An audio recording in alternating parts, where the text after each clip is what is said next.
what we just said, it just highlights a point we made earlier, is that even though naively from dimensional analysis, that the quantum gravity is only operating, say, at Planck scale, say at Planck mass or Planck length exactly. But we see that the black hole actually brings the quantum gravity really to macroscopic level, okay?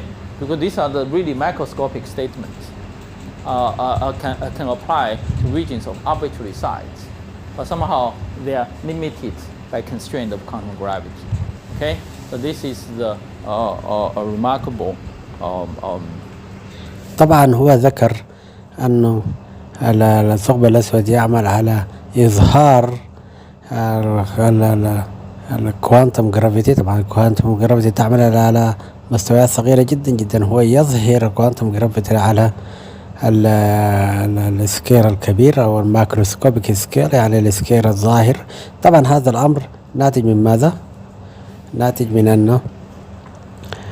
من أن الفضاء داخل الثقب الأسود هو نفس الفضاء خارج الثقب الأسود، وبالتالي الفضاء حتى هذه الأجسام تقاوم الجاذبية يجب أن تكون صغيرة الحجم، وهذه الأجسام صغيرة الحجم جدا. هذه السترينجز أو الخيوط يمكن أن توصف بالفيزياء للكيو اف تي كما سنرى، معادلة ما تسمى ب يانك ميل توصف بهذه المعادلة بالنسبة للكيو اف تي التي تقع خارج هذا الفضاء. فالبيئة الاثنان واحد، لأن الفضاء داخل الثقب الأسود هو نفس الفضاء خارج الثقب الأسود من حيث التكميم الفضائي أو المدارات أو السلايس الفضائي. طيب هذا ما تقوله نظرية علي يوسف، وهذا ما يحاول إثباته هو بطريقة طويلة جدا، لكن ما تقوله نظرية علي يوسف الموضوع سهل جدا جدا. الفضاء داخل الثقب الأسود هو نفس الفضاء خارج الثقب الأسود، لكن يختلف الفضاء داخل الثقب الأسود بوجود ما يسمى بالجاذبية، ومعالجة الجاذبية هي بصغر أبعاد، تصغير أبعاد هذه الجسيمات، لأنه نحن نرى على سطح الأرض أن الذرات لا تتأثر بجاذبية الأرض. الذرات والجسيمات الأولية لا تتأثر بجاذبية الأرض. نفس الأمر ينطبق على الثقب الأسود. فداخل الثقب الأسود نجد أن الخيوط السترينجز لا تتأثر بجاذبية الثقب الأسود، وما يفرق الخيوط عن الجسيمات الأولية أن الخيوط صغيرة الحجم، صغيرة جدا. طيب تعالوا نستمر. Manifestation of the quantum effect. Any questions on this? Yes?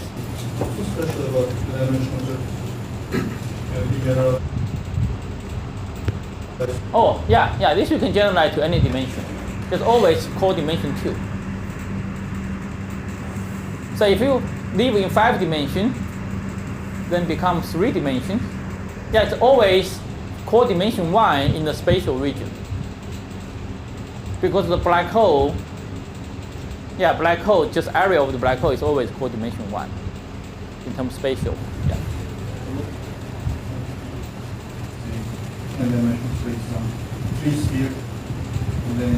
Yeah, 10-dimensional space, then naively this would be constrained by 8-dimensional surface. Yeah, just no matter what dimension, it's always constrained by the surface, not constrained by the volume. No matter in what dimension. Other questions? Yeah?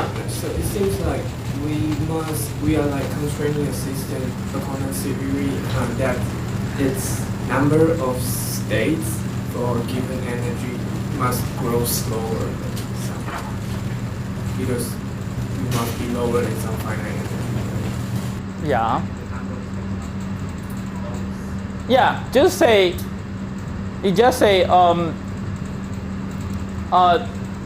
essentially what we said earlier is that if you are in the theory of quantum gravity, there's a cutoff on the maximal energy you can have. and there's a cutoff also on the maximal energy you can have, because otherwise you form a black hole. And then that cutoff translates into the statement about the entropy and into the number of degrees freedom. Because much easier, yeah. For example, we have first we start with the supersymmetry, then maybe we add, for example, say another, then we add supersymmetry, then the energy spectrum, the limiting energy that is there, but the number of Hilbert state is more. And we can keep doing things like that. Yeah. But we can't, because it must be below this value. Yeah, but you see, there's something about the volume here. You have to talk about the within some region.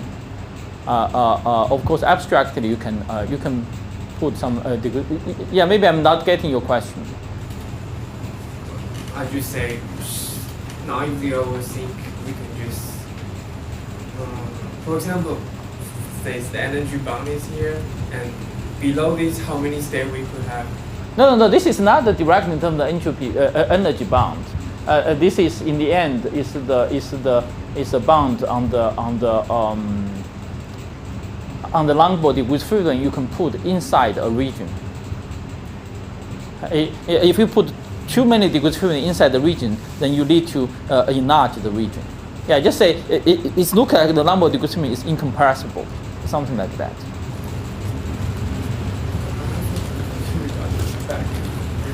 Yeah. So I still don't understand. Shouldn't the isolated system means also include the machinery to do this? No, I'm just saying you start with an isolated system, then you can add something to that isolated system. But what about we take matters out of the black hole? This equals. No, you take it. No, that thing, that isolated system does not have to be a black hole. It can be anything. It just can be anything. So if we instead putting energy inside, we take energy out. Yeah, you take it. Yeah, just take entropy out. Yeah. Then this bound will be even more satisfied. I have a question there that the degree of freedom. Yeah. I mean log of. No. N is the dimension of the Hilbert space. N is the dimension of the Hilbert space. That's what I call the N here. N dimension Hilbert space. Typically, the number of the dimension of the Hilbert space is exponential of the number of degree freedom. Just look at here. Just look at here. Yeah. Any other questions? Okay. In the if we have a quantum field theory, it has a certain vacuum energy, right? And then if you now consider that to be the vacuum energy and you expand it, at some point it will actually collapse into a black hole. So if you take the vacuum energy to be that predicted by Q of t, then for the universe it would not work. Even theoretically. I mean, I know the cosmological constant is 120 orders, not less, but yeah, that's a little bit tricky because so the vacuum energy will make it into, say, depending on whether vacuum energy is positive or negative, will make it into de Sitter or anti-de Sitter. Then you try to see whether it depends on details. But if you go big enough, it's gonna collapse. Or no, not necessarily. I'm just saying that you have to formulate a little bit differently. You're talking about the particular state of certain energy to couple to gravity. Then you just take that state, couple to gravity to see what you get. Yeah, then ask questions from there. Good. So now let's move to a new topic. Still is in the preparation to go to the duality, but we need another piece of important intuition in order to fully appreciate the duality. And this piece of intuition is Nagian series. Yeah, let me call it Nagian matrix series.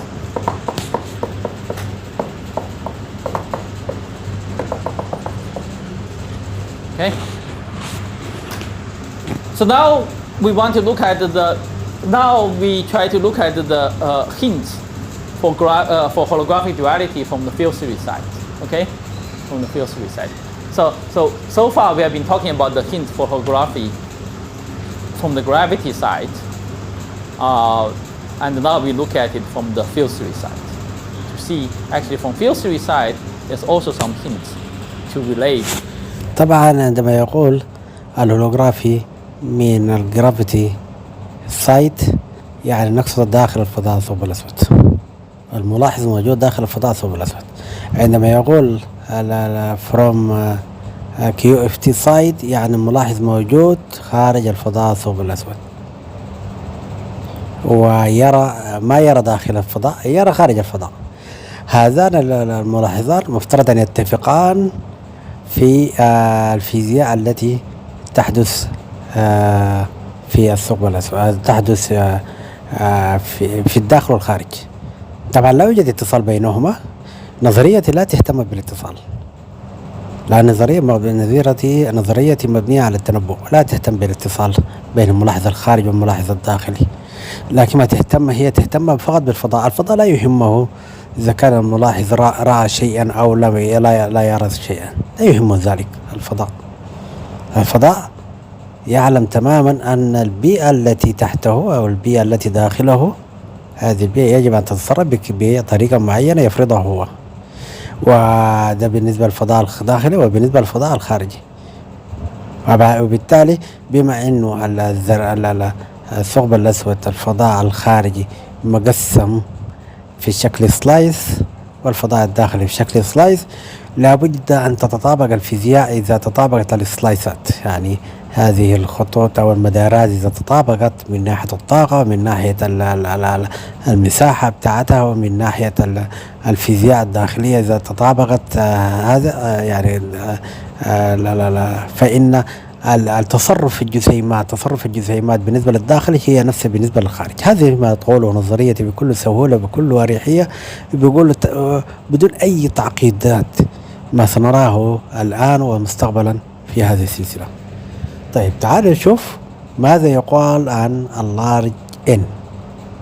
طبعا أنا درست هذه، مررت فيها مرور الكرام، وحقيقة يعني هناك طلاسم كثيرة فيها. لم أحلل هذه الطلاسم وأفككها، لكن سنحاول أن نفككها سويا. فأنا لم أدرس هذه الفيديوهات بعمق، إنما مررت عليها مرور الكرام، ثم بعد ذلك أثرت أننا ندرسها بعمق سوية إن شاء الله. تعالوا نشوف ماذا يستفاد ما يسمى باللارج N ماتريسيس ثيوريز. ماذا يستفاد؟ هي طبعا تصف الQFTs وأيضا تصف الفضاء الداخل الثقب الأسود، وبالتالي يجب أن تربط بينهما بطريقة معينة. أنا ليس يعني لا أهتم بها، لكن ما أهتم بها أنه كيف تربط نظريتي وكيف تقدم تفسير أفضل وأقل جهدا من هذه النظرية. هذا ما سأقدمه لكم. طيب تعالوا نستمر. A long gravity system to a gravity system. Okay. So let's start with QCD.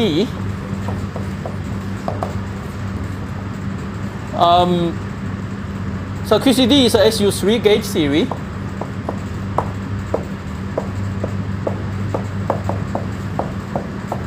Plus quarks. Okay. So we can. So let me just write down it's a Lagrangian. طبعا قبل أن ندخل في QCD، نظريتي في موضوع QCD واضحة جدا، أن QCD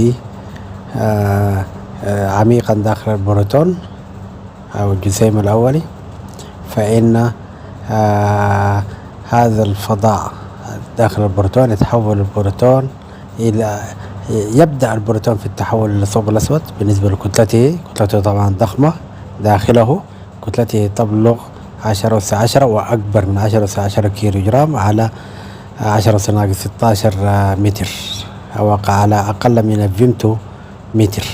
وبالتالي الكتلة هذه ضخمة، وعميقا داخل البروتون يتحول الفضاء، يبدأ تحول الفضاء إلى فضاء ثقب أسود. هذه أولا. ثانيا يضغط المواد أو المادة التي داخله بحيث أنه تقل كتلتها وتزيد طاقتها، كما نرى في الكوارك. كتلة الكوارك قليلة حيث أنها لا تتعدى على 10 ميجا إلكترون فولت، لكن طاقته عالية بحيث أنه هذا الكوارك فقط 3 من الكواركات تكفي للبروتون كله. هذا ما يعبر عنه طاقة الكوارك، 3 كواركات فقط تكفي البروتون كله. فبالتالي الفضاء داخل البروتون هو فضاء يبدأ في أنه يكون ثقب أسود، وبالتالي نلاحظ صغر الجسيمات ونلاحظ الطاقة العالية للجسيمات، وأيضا نلاحظ آلية الفضاء ثنائي الأبعاد للدفاع النفسي التي ذكرتها قبل قليل، تتضح في هذه المنطقة. وسنرى هذه المعادلة وتفسير المعادلة التي يكتبها هذا الدكتور، وكيف أنه هذه المعادلة كيف تفسر أو كيف تفسر نظرية علي يوسف. تعالوا نستمر.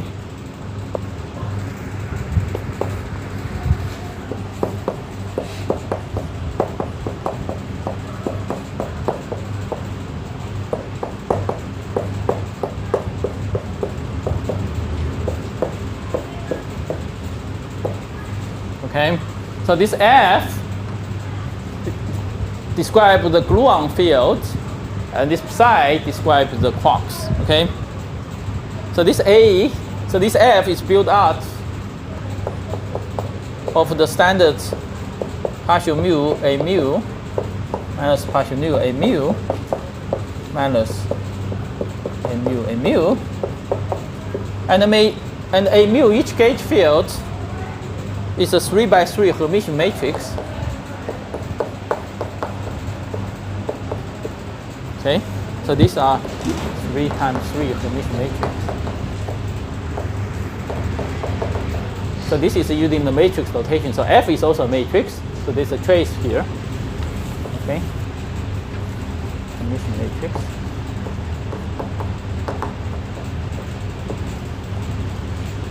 And the TA is just the generators of SU3. Okay. So it doesn't matter if you don't know QCD. It doesn't matter if you have not seen QCD before. The only thing matters is just to remember that QCD is a series of matrices. QCD is a series of 3x3 matrices. Okay, so the gluon field is a 3x3 matrices. It's طبعا هي نظرية ماتريسيس 3x3. هذا يعني درجات الحرية أكبر. إذا هذا في صالح ماذا؟ في صالح الكتلة. الكتلة تعمل على زيادة درجات الحرية، وبالتالي نتوقع أن الملاحظ موجود في الخارج. لماذا موجود في الخارج؟ لأنه لا يقيس ما يراه في الفضاء الداخلي، وإنما يقيس ما يراه من هذا التصارع في بين الكتلة والفضاء الثنائي الأبعاد غير المتناظر، وأن الكتلة تخرج له هذه الديجريز اوف فريدم في طريقة كبيرة. لكن لو هو أصبح بأبعاد البروتون وأبعاد ما داخل البروتون لن يرى هذه الديجريز اوف فريدم. طبعا 9 ماتريسز. نحن نعلم أن الكواركات لديها شحنات ناقص أولا تلت وتلتين، وناقص تلت وناقص تلتين، ولديها جلونات. الجلون لديها 3 درجات حرية، أحمر وأخضر وأزرق، وبالتالي كل جلون يعني يعبر عن كواركين، ويعبر عن لونين وهكذا. وبالتالي المجموعة هذه تكون 9 درجات حرية، 9 من درجات الحرية. ونحن نعلم أن في الفضاء الخارجي عندنا 4 أبعاد فقط، عندنا 4 أبعاد فقط، لكن هناك في الفضاء الداخلي ذلك في درجات حرية أكبر، وهذا بسبب الكتلة. فسبب الكتلة، كتلة البروتون العالية داخل الفضاء، كتلة البروتون العالية داخل الفضاء. طيب تعالوا نواصل. Described by matrices. So of course, one of the remarkable thing about the QCD. What's the most remarkable thing about QCD? Do you know? Yeah, that's one. And what other remarkable thing about the QCD? Yeah, it's related to that. Yeah, confinement is also related to that. It just, one of the most remarkable thing about QCD is still not solvable.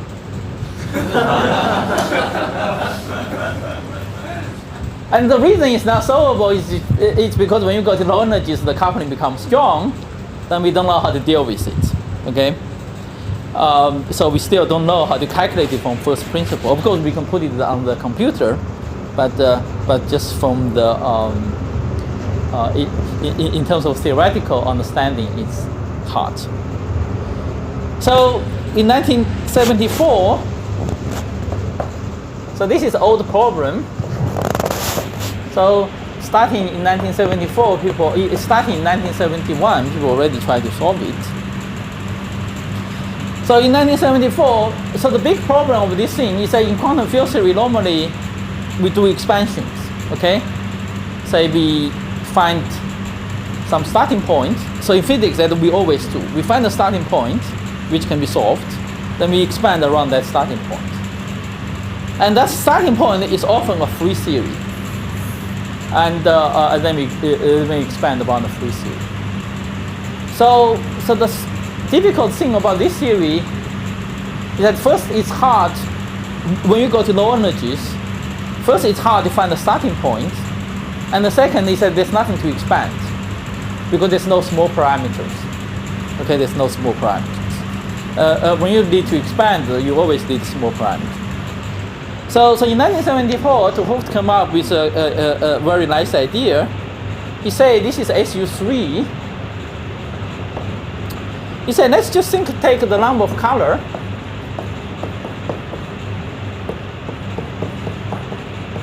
which is n equal to 3 as a parameter. So even though in real life he said there are only three, there's only 3 type of colors, but let's imagine we treat it as a free parameter, okay? So this just implies, say you promote the gauge field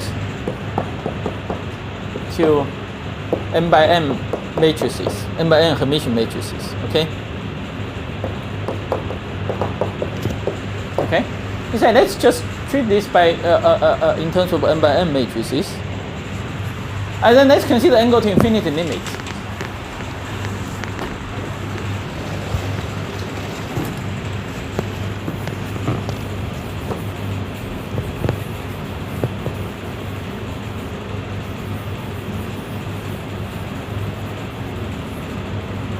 Okay, so let's consider n goes to infinity limit.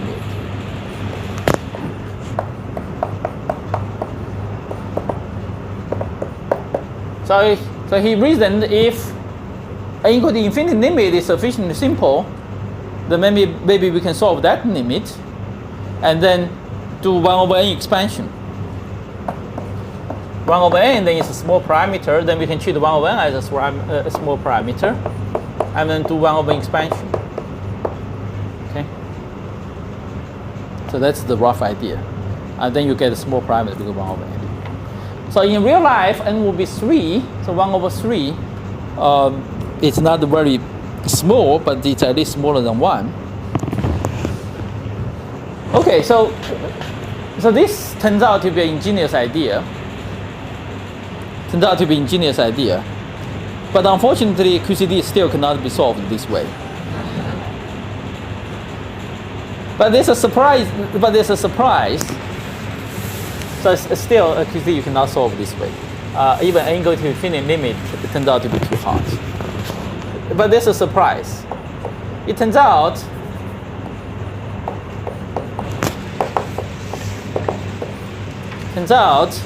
this 1/n expansion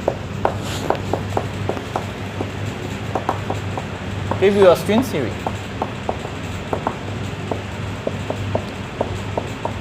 Okay. So I will now explain this. Okay. I will now explain this. So there's a byproduct of this large n expansion is that you find that this actually such a gauge theory is actually secretly a string theory. So the key is that these fields are matrices, okay?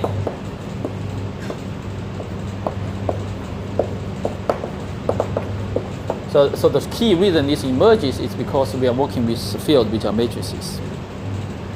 So I will to illustrate this, I will not do the QCD. It's a little bit complicated. I will just do a simple scalar field theory. Okay. So I will just do a simple scalar field theory as an illustration. So let's consider the following theory.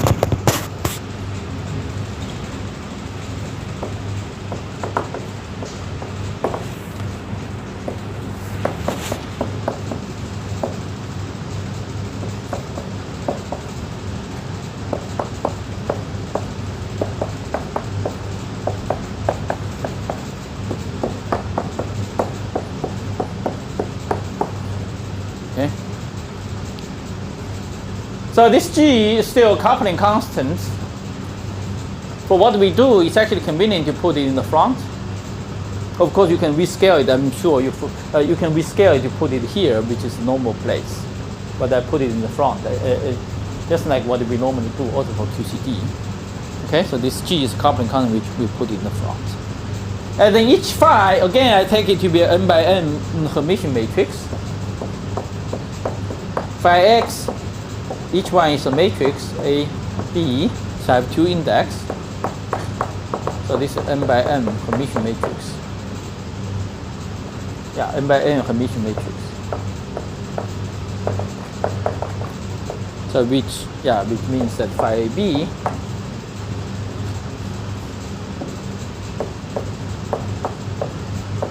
equal to star equal to phi BA. Okay. So there's a difference between the upper and lower indices. Okay. So I can write it more explicit in terms of components. So just to give you, in case some of you are not familiar with this kind of matrix kind of field theory, so let me just also write it in terms of components. So write it in terms of components.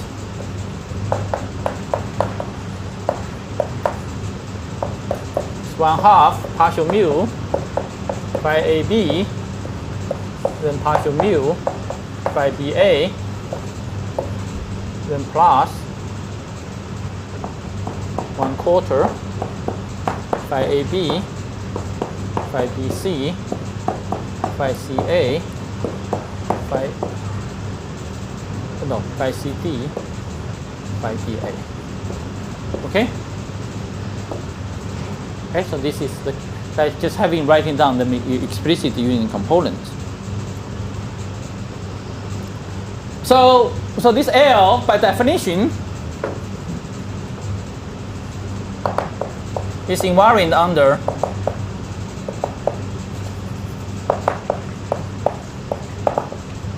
in addition to the usual translation, rotation symmetries, etc. It has also internal symmetry under UN, global symmetry.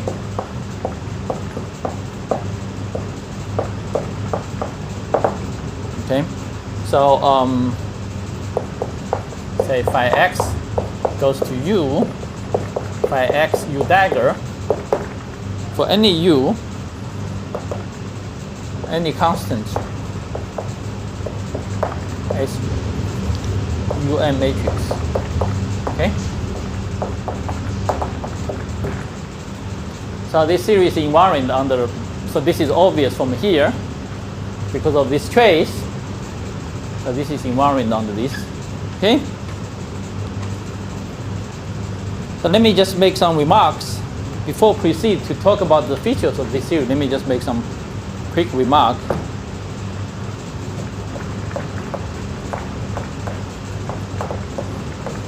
Zero.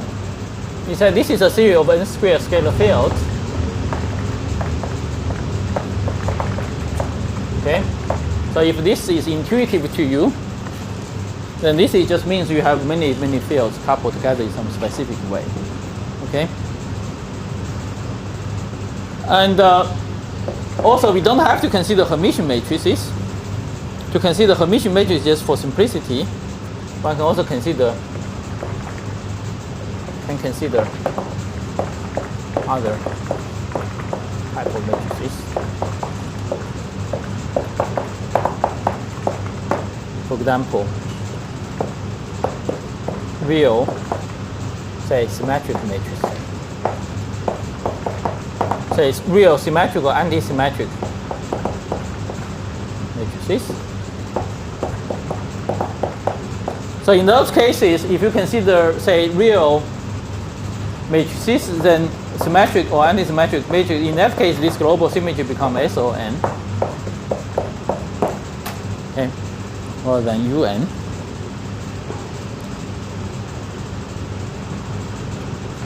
So in here, this U is a global symmetry, just U has become and cannot depend on X. You see it from here, cannot depend on X, but you can also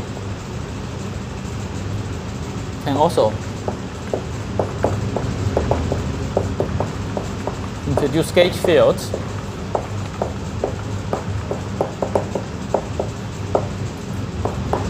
to make this UN symmetry local.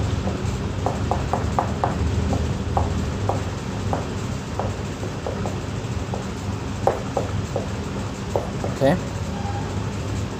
So I will not do it now, but this will be important a little bit later.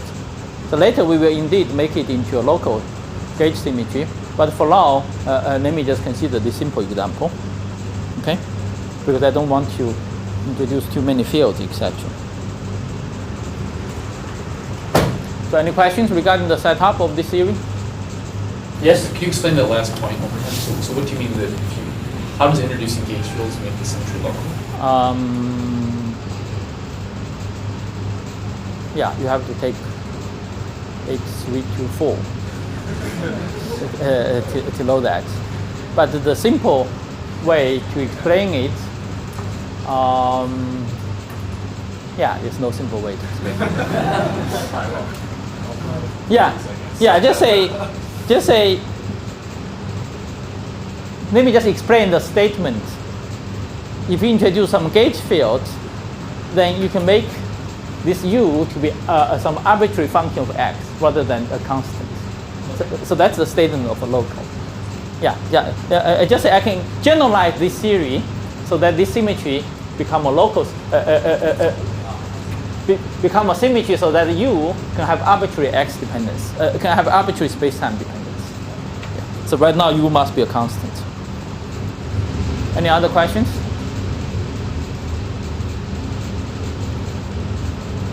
Good.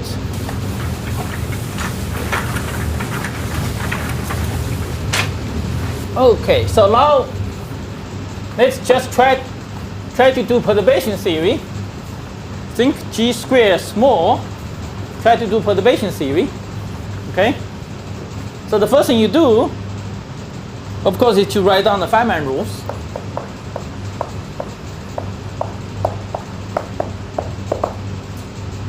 Say first you have look at the propagator.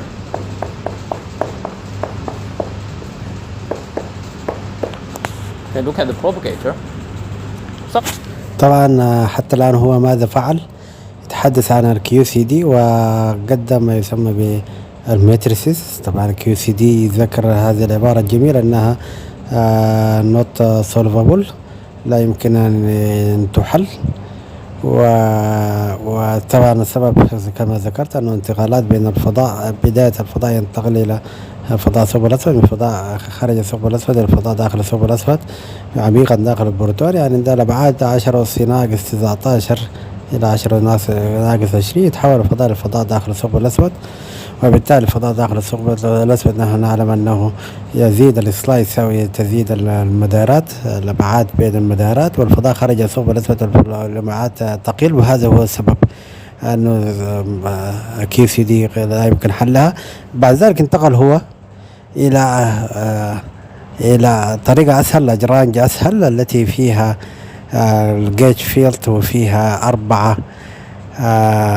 اللي هي طريقة تفت، جرر تفت، أنه قال أنه نجعل n تمتد إلى ما لا نهاية، واختار مجال قياسي وجعله عنده درجات حرية بحيث أنه يستطيع أن يجعل n تستمر لما لا نهاية، وبالتالي هذه تعطي حلول أكبر، تعطي أفكار أكبر. طيب الآن هو بصدد عمل مخططات فيمن بهذه الطريقة. لدينا سكيلر فيلد يتكون من 4 سكيلر، كله سكيلر يعني فاي أس 4، وكل فاي هو دالة في متغيرين A و B، وبالتالي سيحاول أن يعمل مخططات فيمن لهذا السكيلر. طيب تعالوا نواصل. So you can essentially, you are all field theory experts. So just by looking at that Lagrangian, then you can immediately write down this propagator. We can just write down x minus y. Okay, so whatever propagator, whatever space-time dependence, let me just call it x minus y. But also there's a non-trivial index structure. First, there's also g square. Okay. Because there's a prefactor 1 over g square. So when you invert the kinetic term, there's a g square. But the index structure is at AB, BA, so that A must contract with C and B must be the same as C. So that means you have delta AD and the delta CB, BC.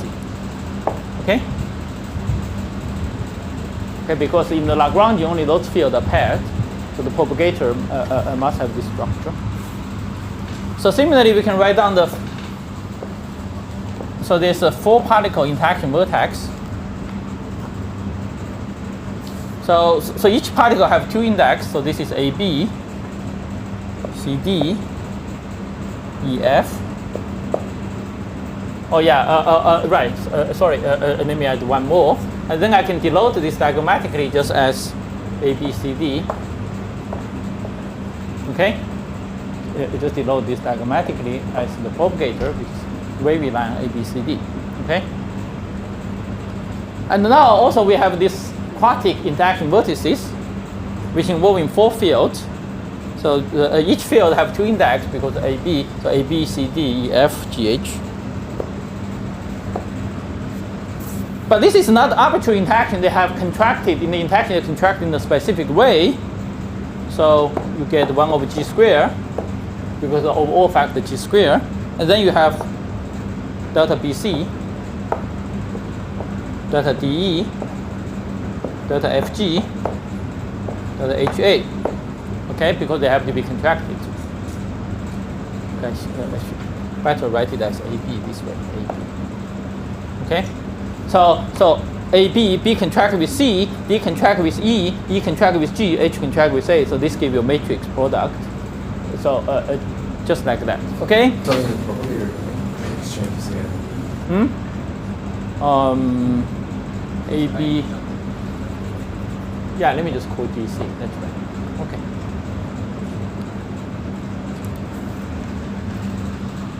So this is a Feynman rule. So now you can start calculating. Okay? So if you have calculated this for a while, then you find this is a little tedious. With all these indices, it's quite annoying. And but Tuhov is a smart. Tuhov was a smart fellow. So he say, let me find a way so that I don't have to keep track of all these indices. Okay. Then he invented a very nice way. So this is called double line notation.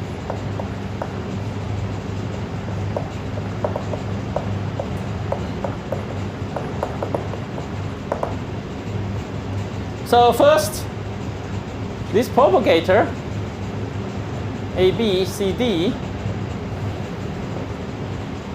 since that A is contracted with C is contracted with B separately, he said let's just write it as a double line.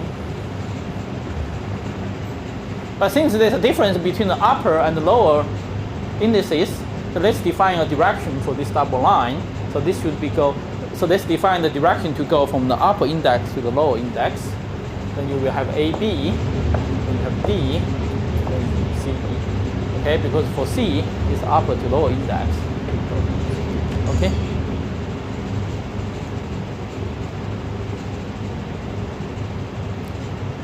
So now you don't have to worry about this this thing anymore because it's automatically taken care by this notation. Similarly, this one is also automatically taken care of because each one, if you replace it by the double line notation,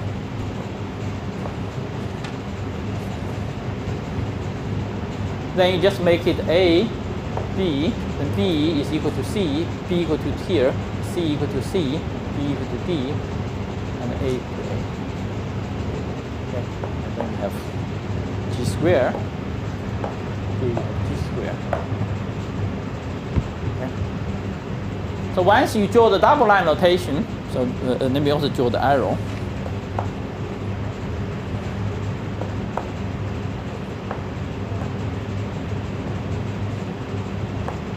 Once you have a double line notation, then all those the lowering deltas, they're automatically taken care of. Okay. On the left side,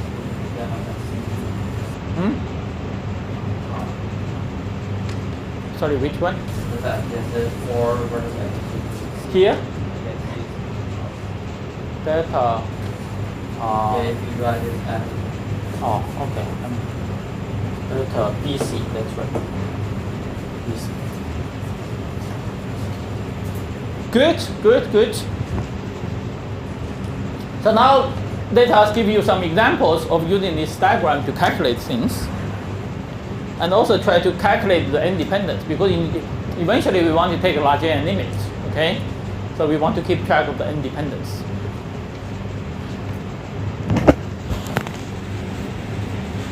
طبعا أنا يعني كل هذه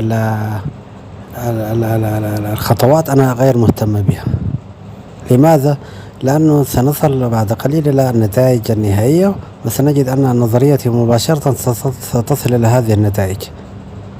لهذا كل هذه الخطوات يعني أنا لم أتعمق فيها حتى أستطيع أن أشرحها لكم. لا أحتاج إليها في الحقيقة كما سنرى بعد قليل.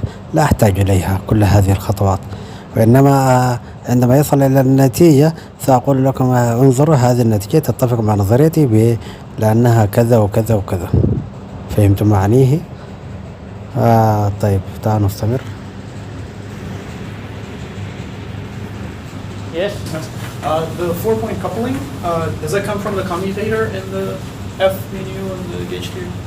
No, I just wrote it down by myself. Okay, so it's an addition. Yeah, it's an arbitrary, just arbitrary field theory.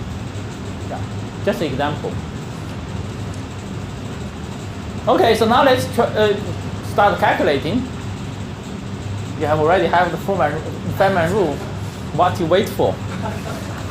So let's just calculate. So the first thing, let's look at the vacuum energy. Okay, so that's the first thing to calculate. So what's the vacuum energy? The vacuum energy is all the diagrams. It's a summation of all the diagrams without external lags. Okay.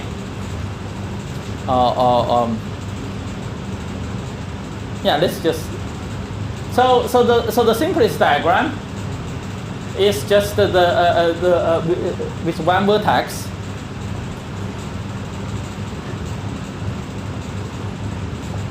Okay, so this is the simplest diagram.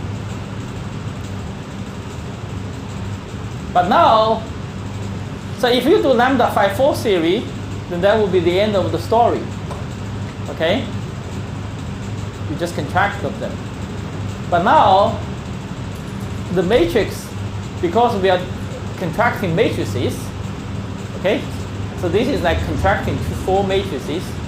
When you're contracting matrices, but matrices don't commute. So actually there's a difference.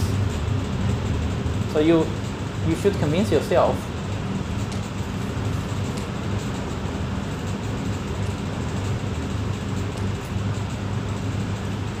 There's a difference which I actually connect these two from which I connect these two and these two. Okay? Because this corresponding to I connect the neighboring ones, and this one I connect the diagonal ones. And the order actually matters. Okay, the order actually matters. Because matrices don't commute. So if I call this A and B, and A not equal to B. Because the matrices don't commute. Okay? So now let's do the n counting. So do the n counting is actually much simpler. We use this double line notation. So let's now use the double line notation. Because all these n, so when you do the contractions, you have all these indices. You sum of all those indices. When you sum all those indices, you get some factors of n. So that's how n will come into this theory. And but double line notation makes the constraint all manifest. So the contraction will be automatic. You don't have to worry about all those deltas. So let's just do that. Let's draw this 4-point vertex. For this one, we just contract the neighboring ones. For this one, we do the same thing.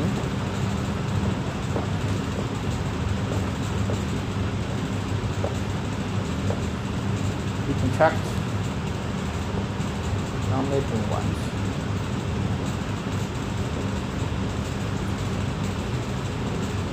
Yeah, I did not draw very well.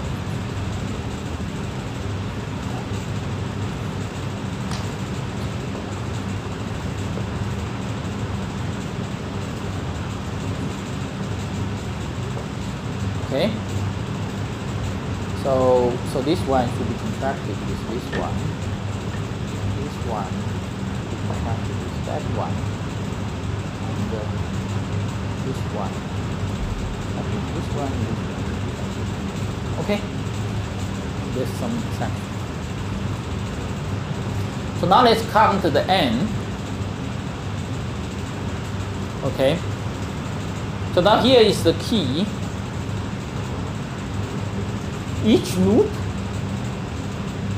corresponding to a contracted indices. Okay? So for example, in here, this is already A and A, and then if you contract these two, then you sum over this A when you calculate the propagator, and then that gives you a factor of n. So each closed loop essentially gives you a factor of n. Okay? It's just because you contract. Yeah. So there's 3 loops here. 3 contracted loops, so this gives you n2. Okay?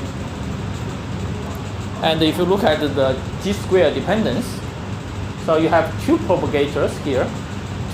You have 2 propagators. Each propagator gives you a g-square. Then you have 1 vertex.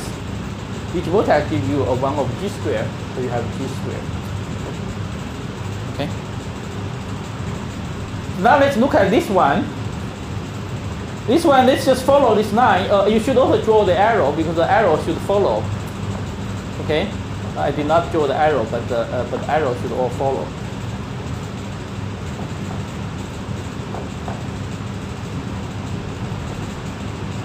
Okay, the arrow should be consistent. Similarly here. So here, if you go around, you find there's only a single contracted line. So this is only a factor of n. Of course, G square dependence is the same. Same as G square. Okay. Now you already see the difference between these two diagrams, and one is proportional to n, one is proportional to n3.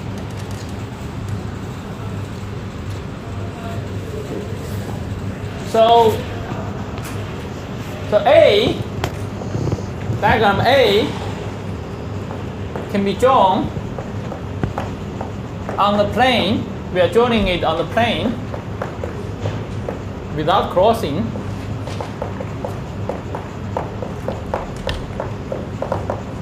Without crossing lines, so we call it a planar diagram.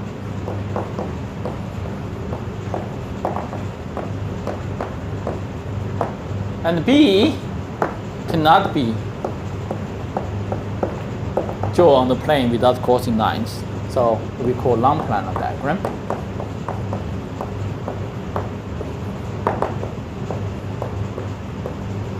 Okay.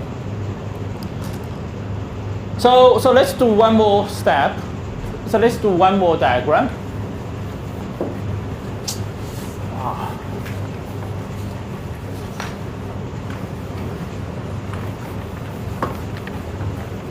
So let's do one more diagram. Okay. So let's order. You just get two. Let's order vacuum diagram without any external lag. You have two vertices. Okay. So you can connect this way. Okay, so this is one diagram. You can also have planar, non-planar diagram. Yeah, let me just draw the straight line rather than wavy line, just to save trouble. You can, for example, you can draw like this. So this is a non-planar diagram. Okay. So now I'll give you an exercise. Today when you go home, turn those into a double line diagrams. Then you should find yourself that this is n to the power 4. Yeah, maybe I should do this. Yeah, let me do this one for you. So let me just do this one quickly for you.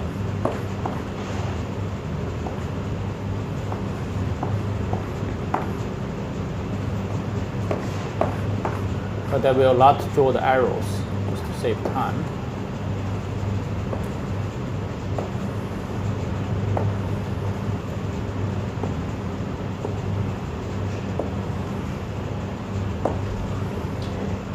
Okay. So this one, you count how many contracted lines. 1, 2, 3, 4. So this gives you n4. And this I will not do it now. You do it yourself. So also if you count the G dependence, this gives you G to the power 4.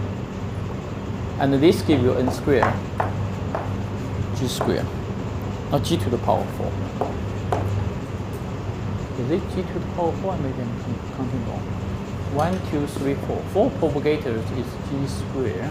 Yeah, G to the power 4. Yes? So in general, the more crossings will then decrease n. Yeah, that's right. Okay, so now you can just continue with 3 vertices, with 4 vertices, etc.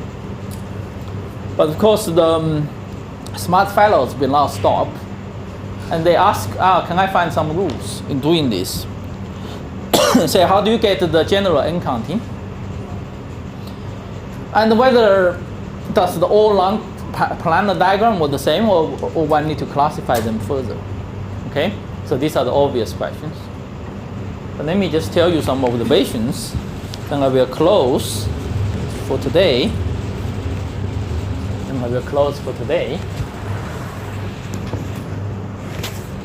So the first observation.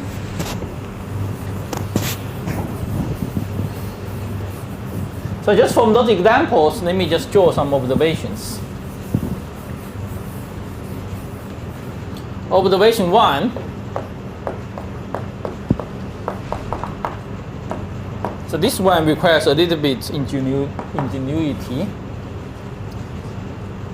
It said even A and B, so this A and B, they cannot be drawn on the plane.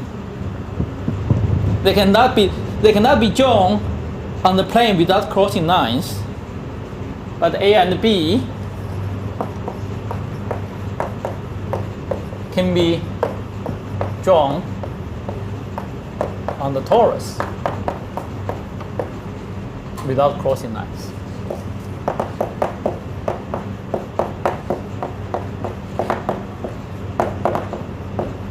Okay? So now let me show it to you. So what is a torus? So we can draw a torus on the plane like follows. So we draw a square. Then we identify this side with that side. Identify this side with that side. Then this gives us a torus. Okay? So because when you do that, then give you a cylinder, and then you do that again, then give you a torus. Okay? So, but on the plane, just simple identification. So let's try to see this diagram. Now let me show this diagram can be drawn on the torus without crossing. Because the vertex is like this. We want to contract this guy with that guy and that guy with that guy, right? Non-labeling ones. But now I can just go up. And now this is identified with here. Then I can come back here. I can go here, come back here. Okay? So this is contracted. And I don't have to cross lines. Yes? Good. Similarly, let me do that one. Yeah, that one maybe I will let you to do it yourself. Yeah, do the so this is A. This is this is not A and B. This is B and D. Let me call this B. This is let me call it C and D. So A and C are planar diagrams, and B and D are non-planar diagrams. Okay. So this is B. So try to do yourself the D. So essentially you have two vertices. How to make that non-planar diagram to be planar on the on this torus when you identify here with there, there, there. Okay, so this is observation 1. Actually, let me just do it for you. So we connect because I need to it's better I have this example to make my second point. So now I need to connect this to that guy, but I can do it by going up. This guy can go here and then go there. Similar thing, okay? And then this is I can connect them without crossing lines. So this is the observation 1. So now the observation 2. Again, it's a little bit ingenious, but maybe slightly easier if you have done it long enough.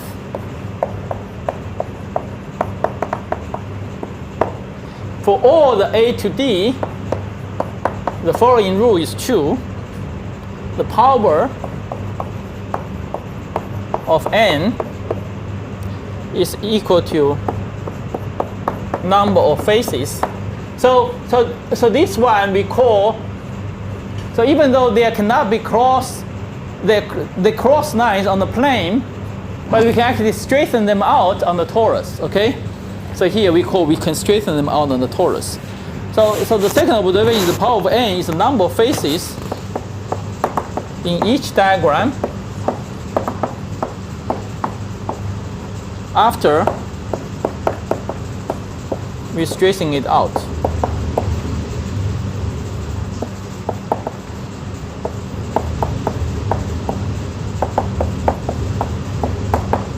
Okay, first let's look at this diagram. This is a planar diagram.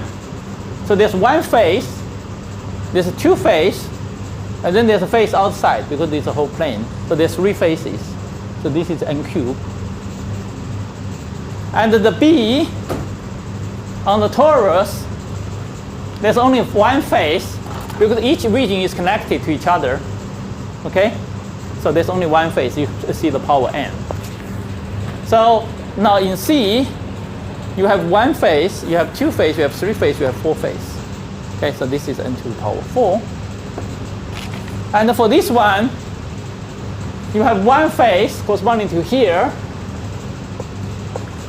and then you easily convince yourself everything outside this region, they're connected through the identification, so you get n squared. Okay, you get n squared. So these two observations. So let me stop here, and so then from here you can figure out the general rules for everything.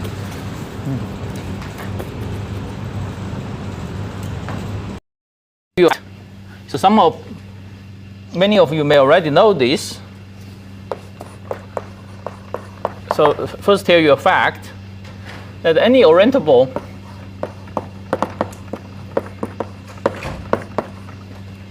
two-dimensional surfaces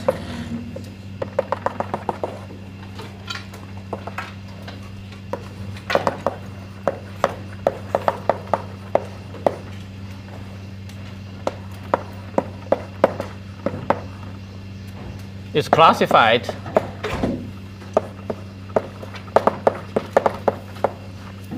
topologically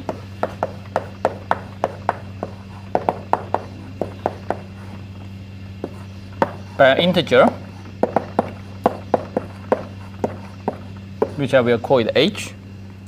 So this h is typically called a genus.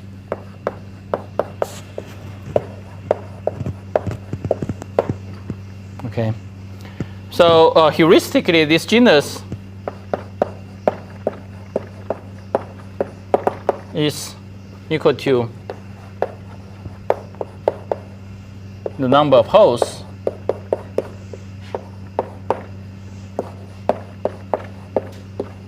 a surface has. Okay. So for example, if you have a plane, so the plane topologically is actually equivalent to a sphere. So when I draw a sphere, that means a plane, because if you identify the point on the plane at infinity, then that becomes a sphere. So topologically, plane is no different from a sphere. So this is a genus 0. So this is plane. So h equal to 0. Okay.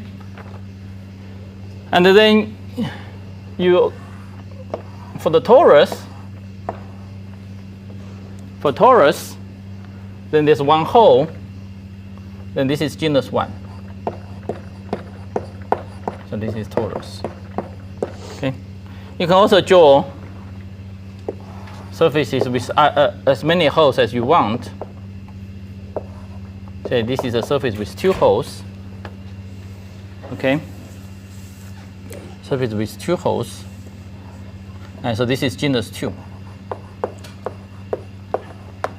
Okay. So the remarkable thing is that this actually classifies the topology of all two-dimensional surfaces. Okay.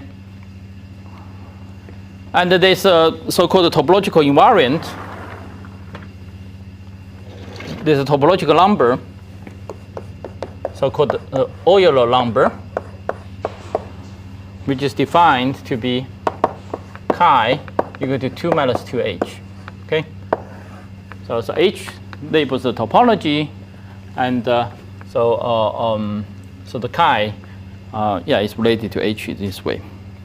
So any surface with the same topology, any two surfaces with the same topology will have the same chi, because they will have the same h, they have the same chi.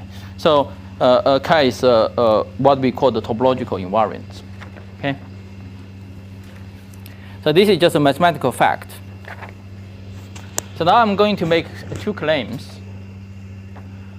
So these 2 claims are in some sense self-evident after you have studied a little bit.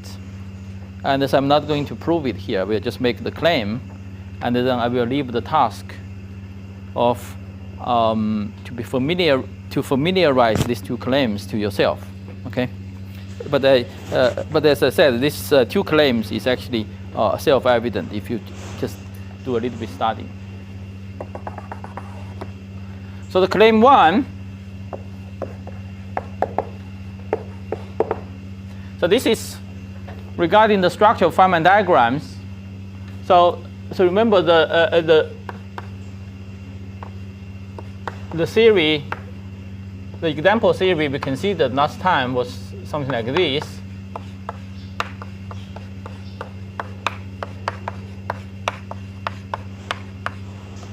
Okay. Which phi is a Hermitian matrix.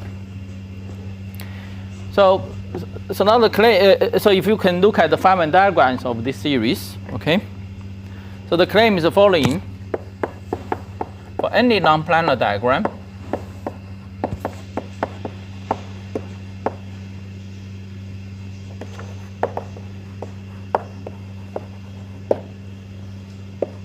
there exists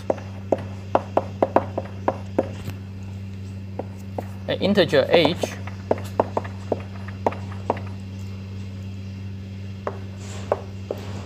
so that the diagram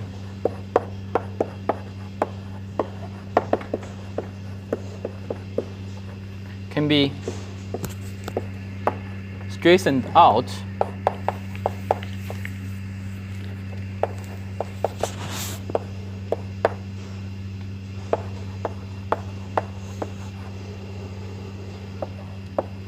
straightened out means just made non-crossing, okay? On the genus H surface.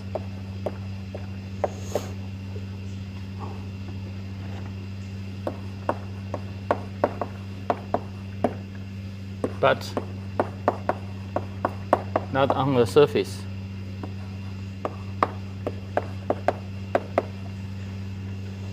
With a smaller genus.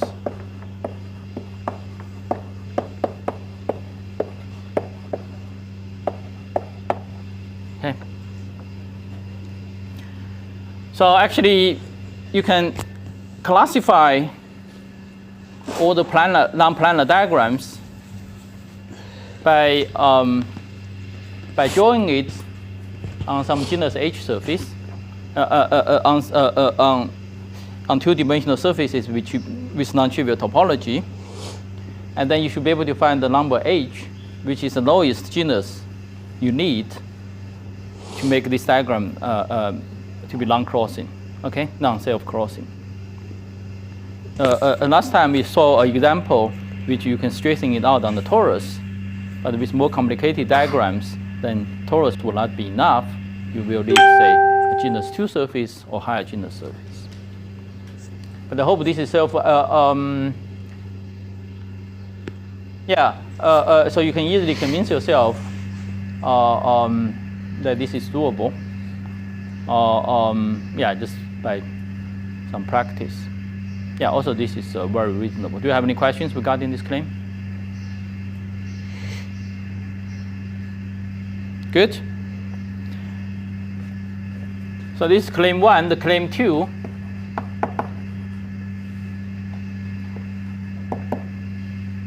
And this is a generalization of the second observation. So claim 1 is the generalization of the first observation of last time. And the claim 2 will be the generalization of the second observation. For any non-planar diagram, just for any diagram,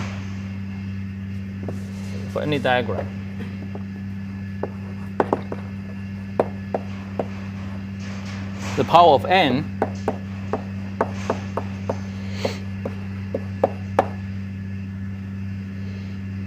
coming from contracting propagators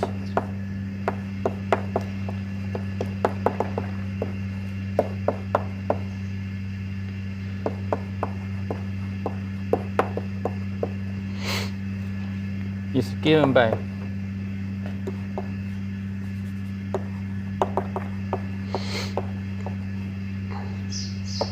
the number of faces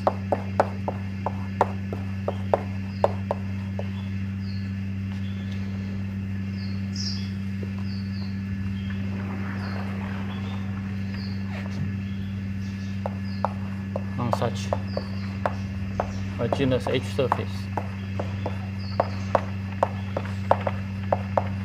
Okay.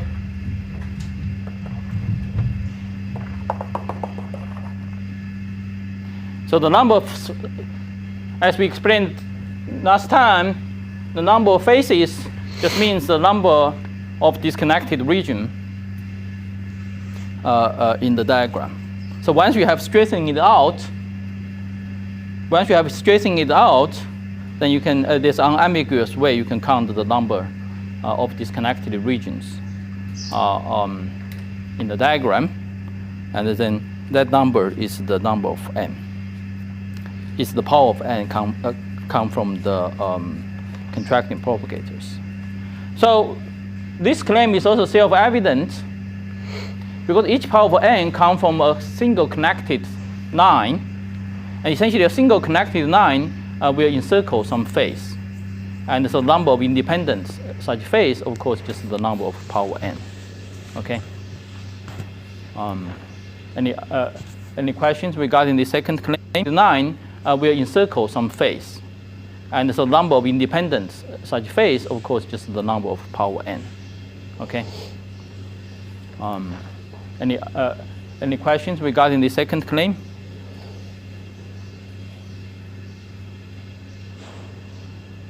Good.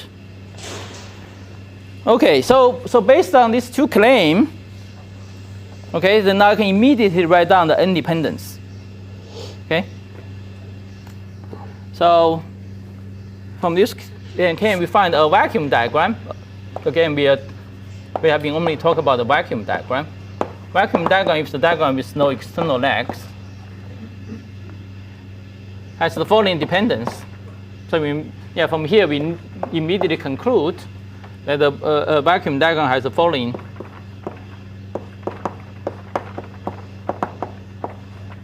G square and independence. Okay, so G square is just the coupling constant. So remember, each propagator is proportional to G square, and each vertex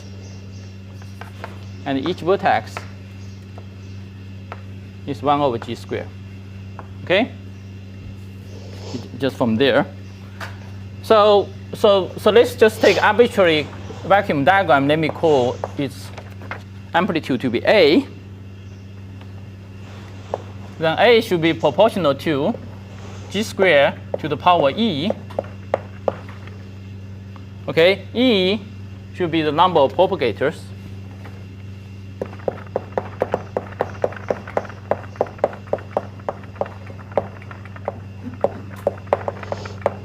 Because each propagator gives you a factor of G square. Okay?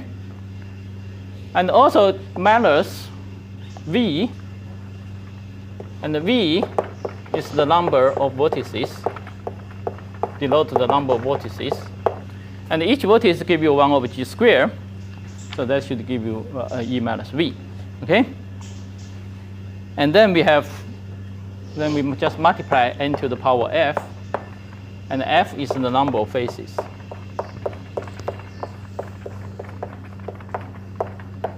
Okay.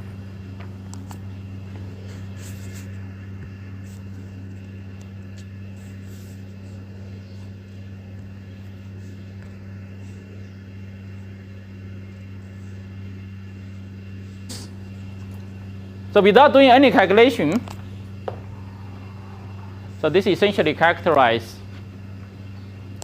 the n dependence, the n and g, and the coupling dependence of any diagrams.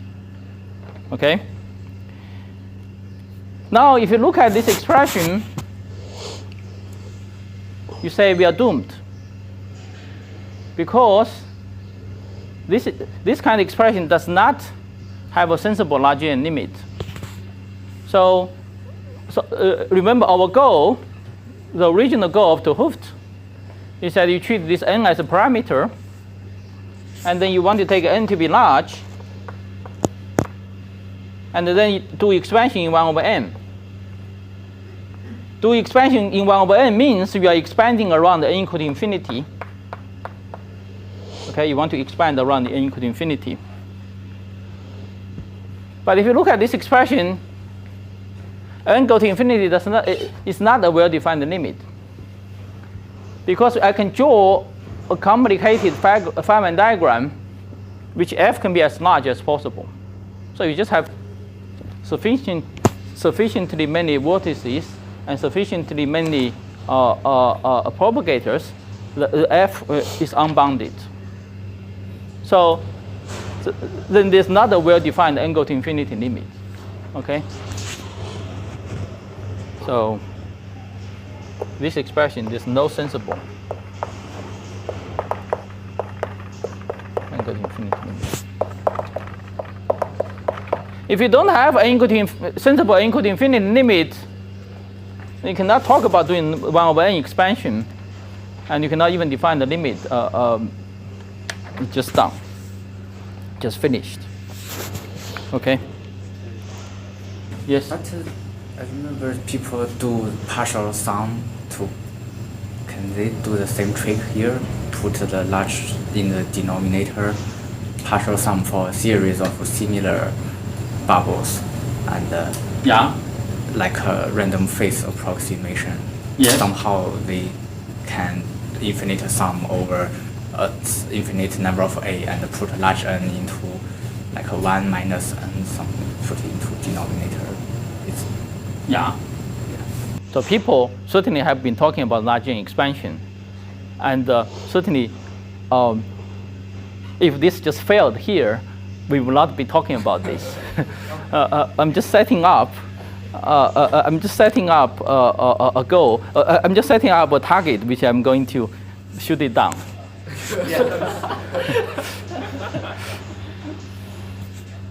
Right.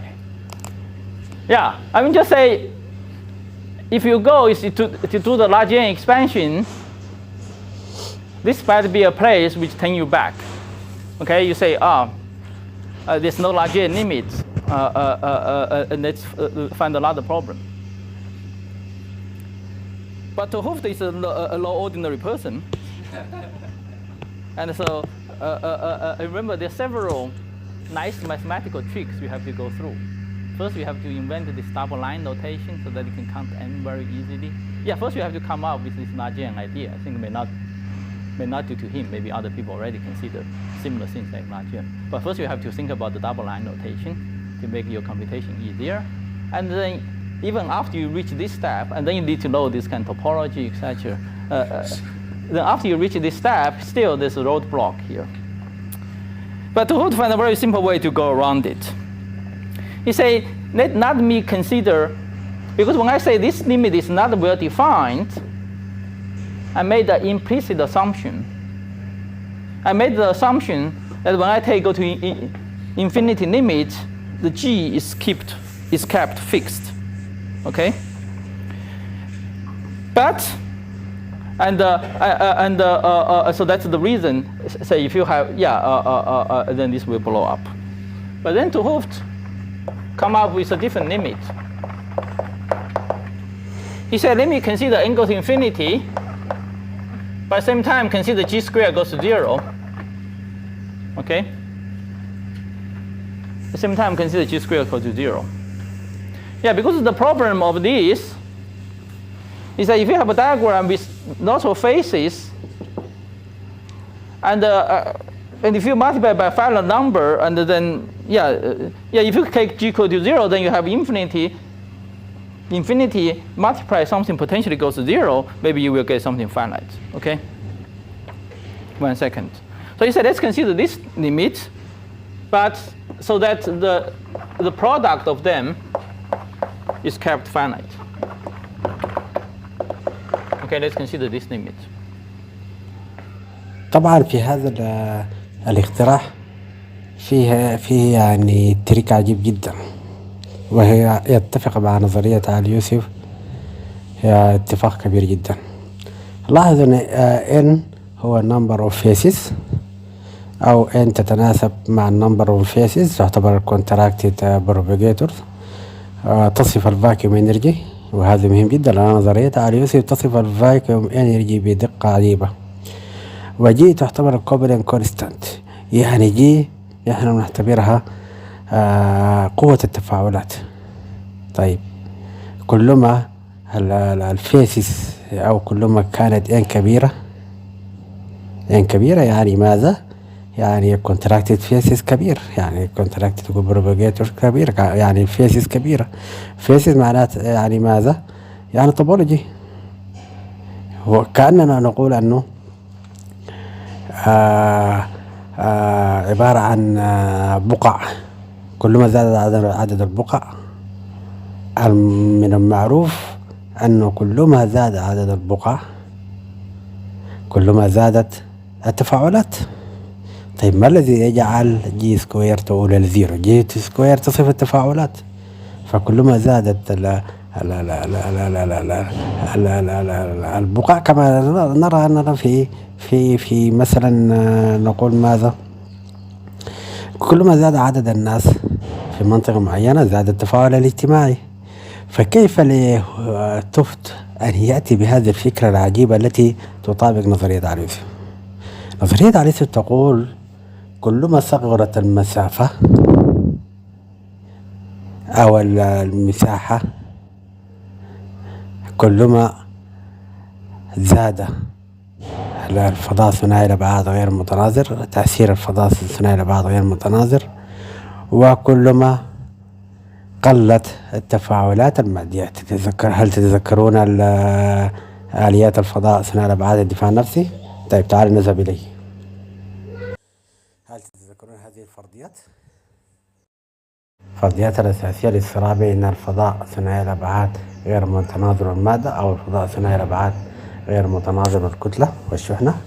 نجد أن الفضاء ثنائي الأبعاد غير متناظر ودفاعه عن نفسه يقلل الآتي: يزيد معدلات تدفق الزمان والمكان بتقليل المساحة، ويزيد التشابك الكمي. وهنا لاحظ أن التشابك الكمي ليس تفاعلات مادية مع بعضها البعض، ليس مثل الثقب الأسود. داخل الثقب الأسود التشابك الكمي يعتبر تفاعلات مادية، وهذا شيء غريب. طيب ينقص الجاذبية وطاقة الفراغ. انظر يعني طاقة الفراغ تنقص، وبالتالي يعني عندما تؤول إلى ما نهاية عند هذه المسافات الصغيرة فإنها لا تؤثر ولا تتفاعل مع بعضها البعض. يزيد تأثير ميكانيكا الكم، يخفي القوة الثلاث الأساسية: القوة الكهرومغناطيسية، والقوة النووية الضعيفة، والقوة النووية القوية. يعني هذه الافتراض الذي وصل إليه تفت تعتبر صميم نظرية عليوسف في الأبعاد الصغيرة. وما رأيكم أنه سيربط هذا الأمر بأنه يجعل المعادلة يمكن حلها، ويجعل أنه عندما تؤول إلى ما لا نهاية فإنها ستصبح واحد على n. يعني سيجعل هذه المعادلة سيجعل لها قابلة للحل من خلال هذا الافتراض الغريب، والذي يتفق تماما مع نظرية عليوسف. والمفترض أنه كلما كثرت مثلا كثرت المادة في أبعاد صغيرة كلما زادت التفاعلات مع بعضها البعض. حيث ما نعرفه عندك إلكترونات، عدد كبير من الإلكترونات، عملتها يعني ضغطتها في مكان صغير، فإن الطاقة الكهرومغناطيسية ستؤثر على الإلكترونات التي أنت ضغطتها بهذه الشكل، وبالتالي يحصل تفاعلات مادية بعضها البعض. لكن داخل الثقب الأسود الوضع يختلف. هذا خارج الثقب الأسود صحيح، داخل الثقب الأسود بسبب الجاذبية فالوضع يختلف. ضغطت صغرت المسافات والمساحات وزدت عدد الإلكترونات المتفاعلة، فإن ثابت التفاعل يضعف في هذا الشأن فقط داخل الثقب الأسود، فقط داخل الثقب الأسود. في الفضاء العادي أيضا بالمناسبة، لأنه نحن قلنا داخل الثقب الأسود هو نفسه خارج الثقب الأسود، بحيث أن المدارات السلايسز في المدارات، لكن داخل الثقب الأسود ما يؤكد هذا الأمر هو الجاذبية.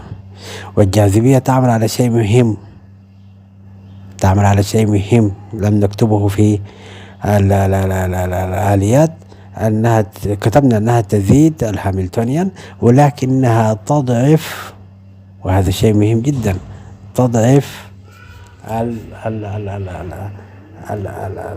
إذا كان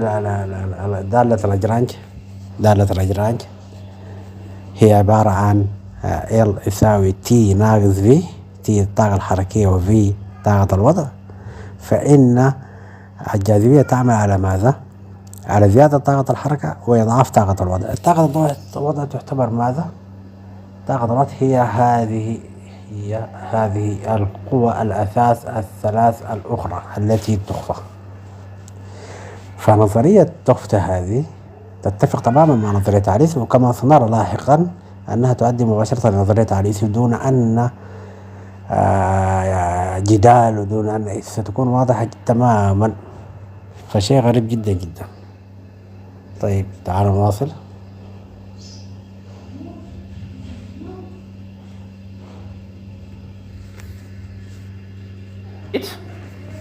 Then the n counting will be different. So this A will be G square N E minus L. Yes, because we want to keep this fixed. So we put the m factor here, then we take the m factor out. Then n plus f plus v minus e. Okay? And then let me just write it slightly differently. So this is lambda, if I use this notation, lambda now is finite. So this is e minus v. So yeah, let me just write it as lambda L minus 1 n to the power chi. Now let me explain my notation. First, L is equal to e minus v plus 1. Okay, it's the number of loops in the diagram.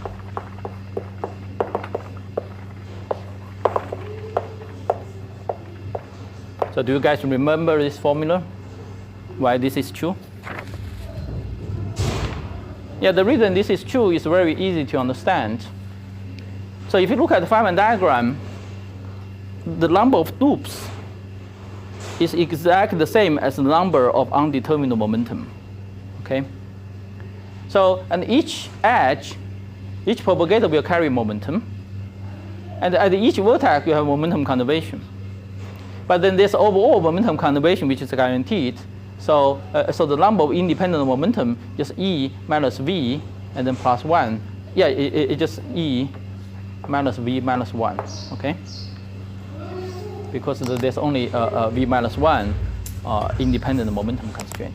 So this is the number of independent momenta. And so this is the number of loops. And the chi is just defined to be the number of faces plus of number of vortices minus number of edge. Okay? Yes? Is there any, like, in general, is there a relation between EV and F? Like, are they completely independent of each other? EV and F? Yeah. Yeah, that's what I'm going to explain. Yeah. Any other questions? Did you have? So the reason that like you can't take the M to infinity limit without taking G to 0, is that why we can't apply this to QCD to get a? No, in QCD we apply this. But in QCD, G is not small. It doesn't matter. It doesn't matter. So this is an expansion scheme, and this is expansion scheme, and then it's you can apply to QCD. Then you can ask whether this particular expansion scheme is a good approximation or not. That's a separate question. And for QCD, it's pretty good. It's not that bad. Yeah. Yeah. For QCD, G square n is finite. But it's like 10. No, here does not tell you a lambda have to be small. Lambda can be very big here. It just tells you the lambda in this limit have to be finite. Lambda can be 10 billion, and can be very big. And actually, in the future, we will take lambda go to infinity.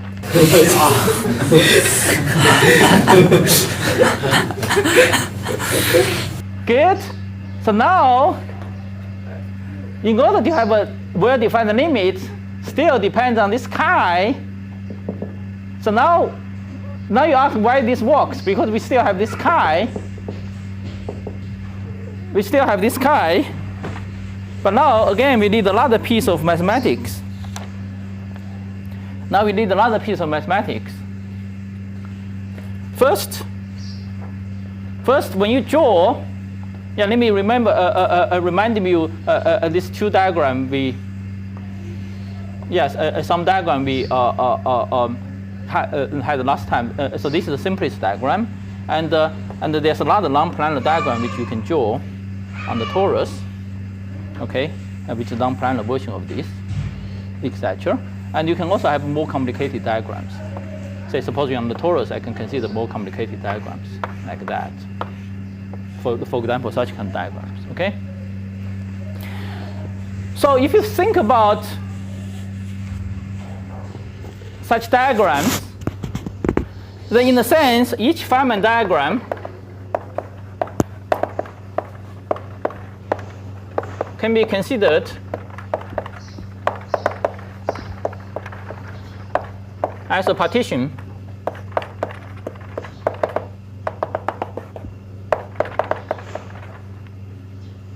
of the surface. So if you draw a diagram on the surface of the surface, a particular surface into polygons. Okay? Yeah, it's very clear here. I can just I draw those non-wave lines, just make them straight, and this one topologically I can just draw like this, and then I have one and the other part. Okay, similarly here. Okay, so essentially, so each Feynman diagram can be considered as you just partition whatever surface you draw the diagram.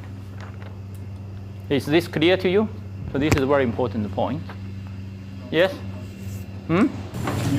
Yeah. Look at this diagram. So this is the Feynman diagram drawn on the torus. Does this look like a partition of torus into polygons? Yeah. So that's what I'm talking about. And the statement that this should apply for any Feynman diagrams. Yeah. So this is like a partition of a sphere. You separate into sphere into three regions: 1, 2, 3. Yeah. Yeah, okay. Any question about this thing? Yes? Do you have a question? Yeah, wait, but in that case, the third one isn't bounded, is it? The third? The third is bounded. I mean, say, we should view the plane as a sphere. Oh, okay. Yeah, topologically it's the same as a sphere. So now once you recognize this, now you can use a famous theorem due to Euler. Some of you could have learned it in high school, generally in high school, because so this is a theorem. Given a surface composed of polygons,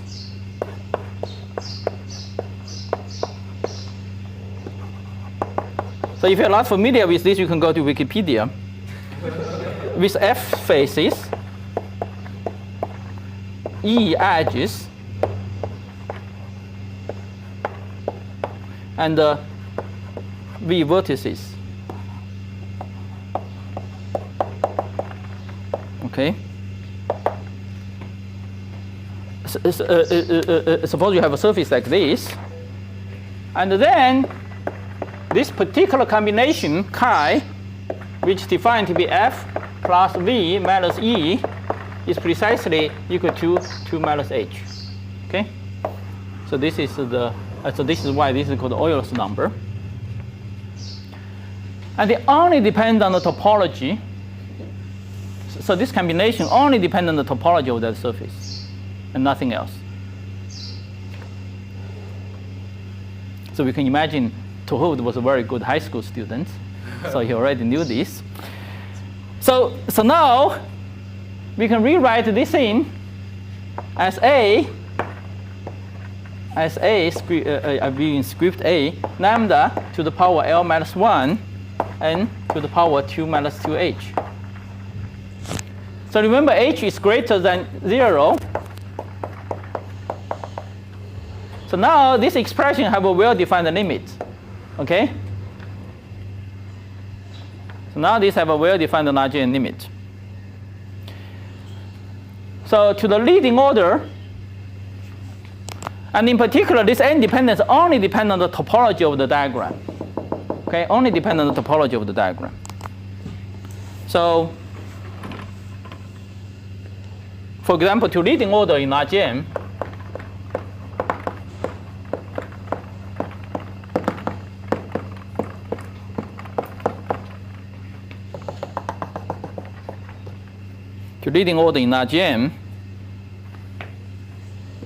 then the leading order will be given by the planar diagrams, because that should be the diagrams with h equal to 0, because h is non-negative. So the leading term is given by h0. So all the planar diagrams in this limit, in this so-called 't Hooft limit, will have n dependence, which is n squared. Okay, n squared. So now if you go back to your notes about the 4 diagram we studied last time, about the 2 planar diagram we studied last time, you can immediately tell that indeed it's n squared. Okay, in this limit. So limit, yeah, and then you still have expansion in terms of lambda. So you can do Feynman diagrams, etc. Say lambda just depends on the number of loops. So if you have one loop, say if you have one loop, then started with a lambda equal to 0, started with some constant. If you have 2 loops, then lambda, 3 loop, lambda square, etc. Okay. So this is the sum of all planar diagram. We have this structure. 1 second. So you can imagine you can sum all this if you're powerful enough, and then you can write it as n squared, then some function of lambda. Okay. So the planar diagram would be just n squared times some function of lambda. So if you're powerful enough to compute this f0 lambda exactly, then you can say you have solved the planar. You have solved the Lagrangian limit of this theory. Unfortunately, for long-abelian gauge theory, we cannot do that. We don't know how to compute this thing. We can only compute perturbatively, which actually does not work for QCT. Okay? Yes? But n is going to be infinite. I mean, it just seems like, I mean, why does this overcome the same?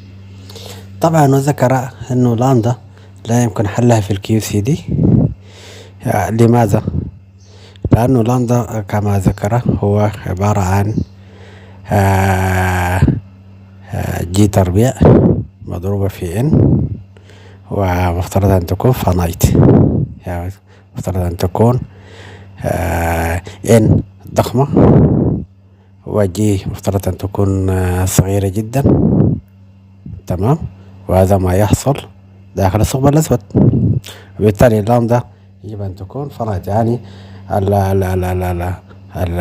ما يسمى بالهاير تيرنس مفترض تكون تساوي 0.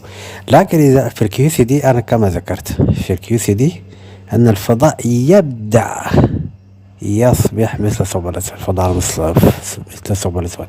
وبالتالي معنى كلامي هذا أن الفضاء السلايس اللي هو معدلات تدفق الزمان والمكان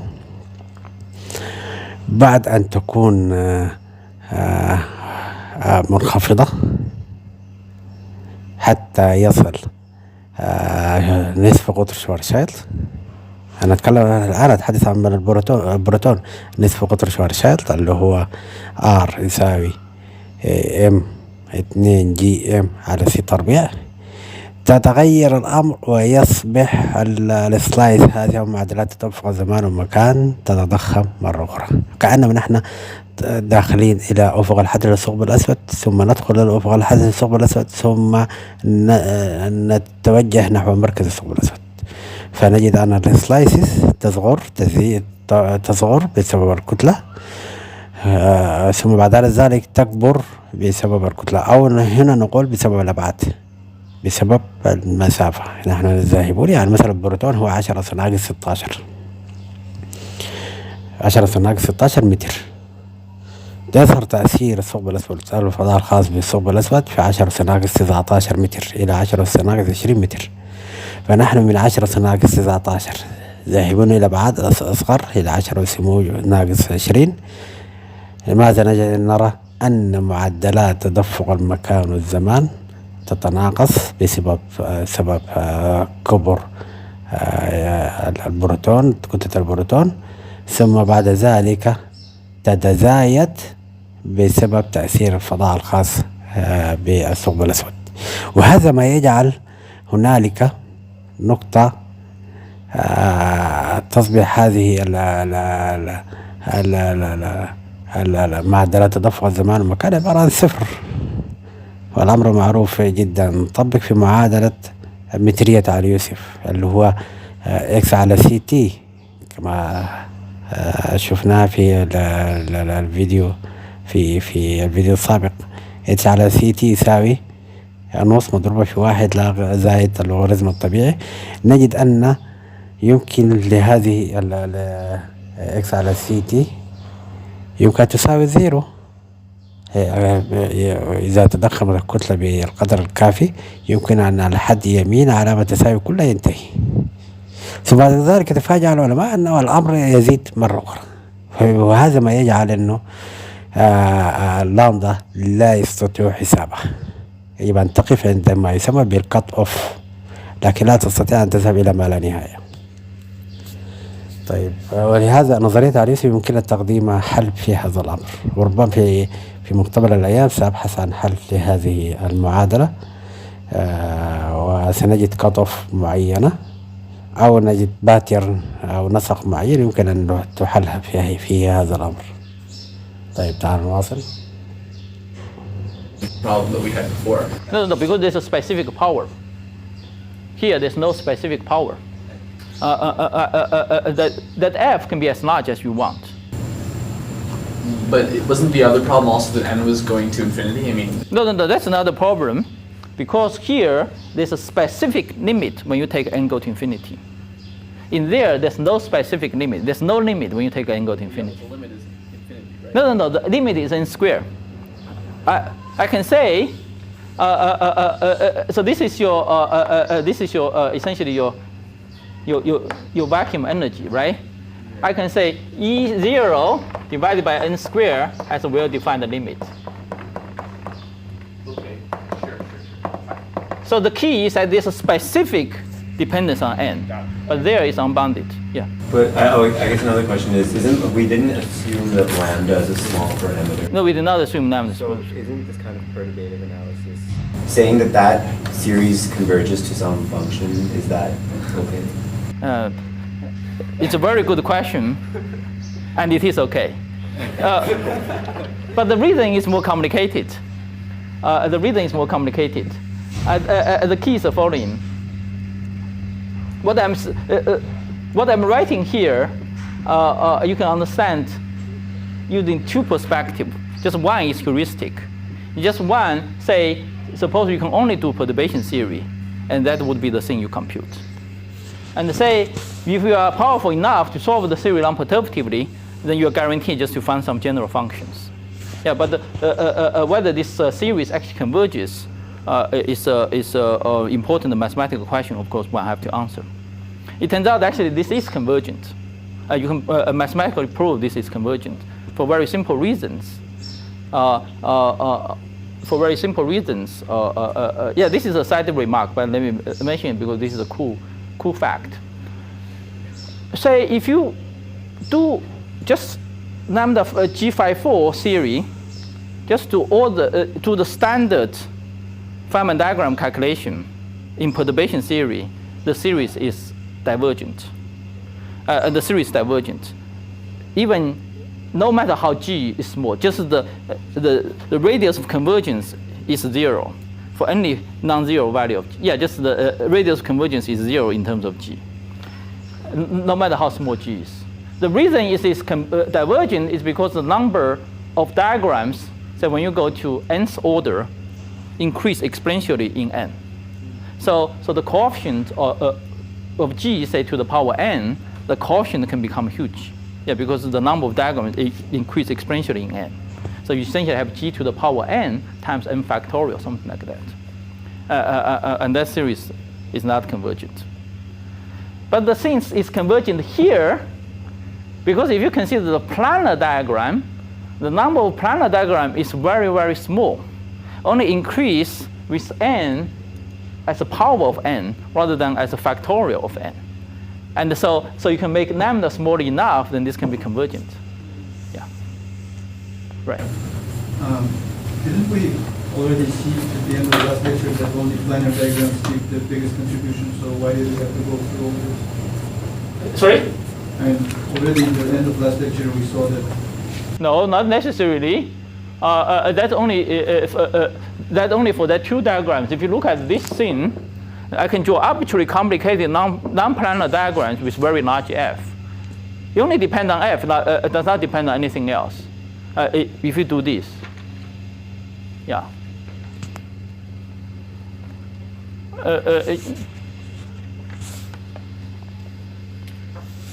Okay, so in general, then of course, if you include the higher non-planar diagram, etc., so in general,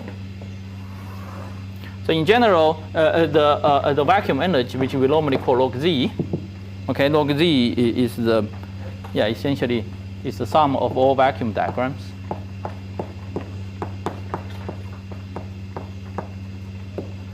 So d is the partition function, so it's a path integral. So log z, then we'll have the expansion from h equal to 0 to infinity, n to the power 2 minus 2h f h lambda. Okay, so at each genus level, you will have some function of lambda. Okay.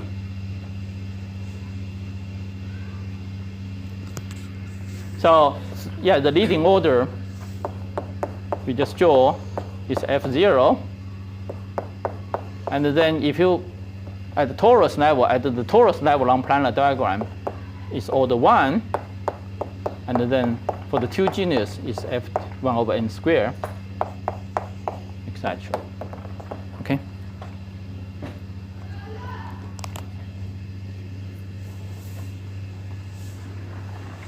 So let me just write down z explicitly. Z is the partition function. Is the partition function as phi. Okay.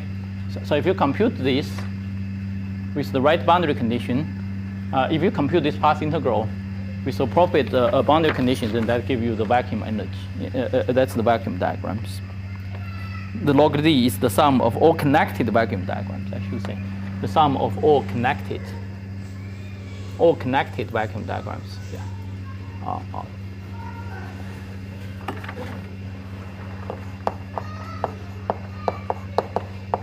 Connected. Yeah, because of yeah. Okay. Any questions regarding this?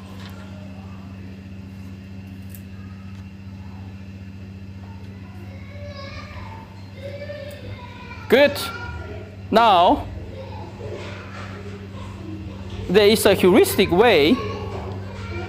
طبعا هنا ألاحظ أن الزي تحت اللوغاريتم، وهذا ما يطابق معادلاتي في معادلتي الحد الأول تحت اللوغاريتم. ولاحظ أن الطابق أيضا يعني معادلتي التي تتحدث كما ذكرت مترية على يوزف على إكس على سي تي، وأيضا لاحظ أنها أيضا تتفق مع ماذا؟ معادلات تدفقات الزمن والمكان. تعالوا نشوف هذه المعادلات. هذه المعادلات شاهدناها في السلاسل السابقة. المعادلة الأولى تمثل R هي المسافة أو الفترة المكانية، ومقلوب هذه المعادلة تمثل معدل تدفق الفترة المكانية، معدل تدفق المكان. والمعادلة الثانية T هي معادلة الزمن أو الفترة الزمنية، ومقلوبها هي معدل تدفق الزمان. انظر للدالة الأسية.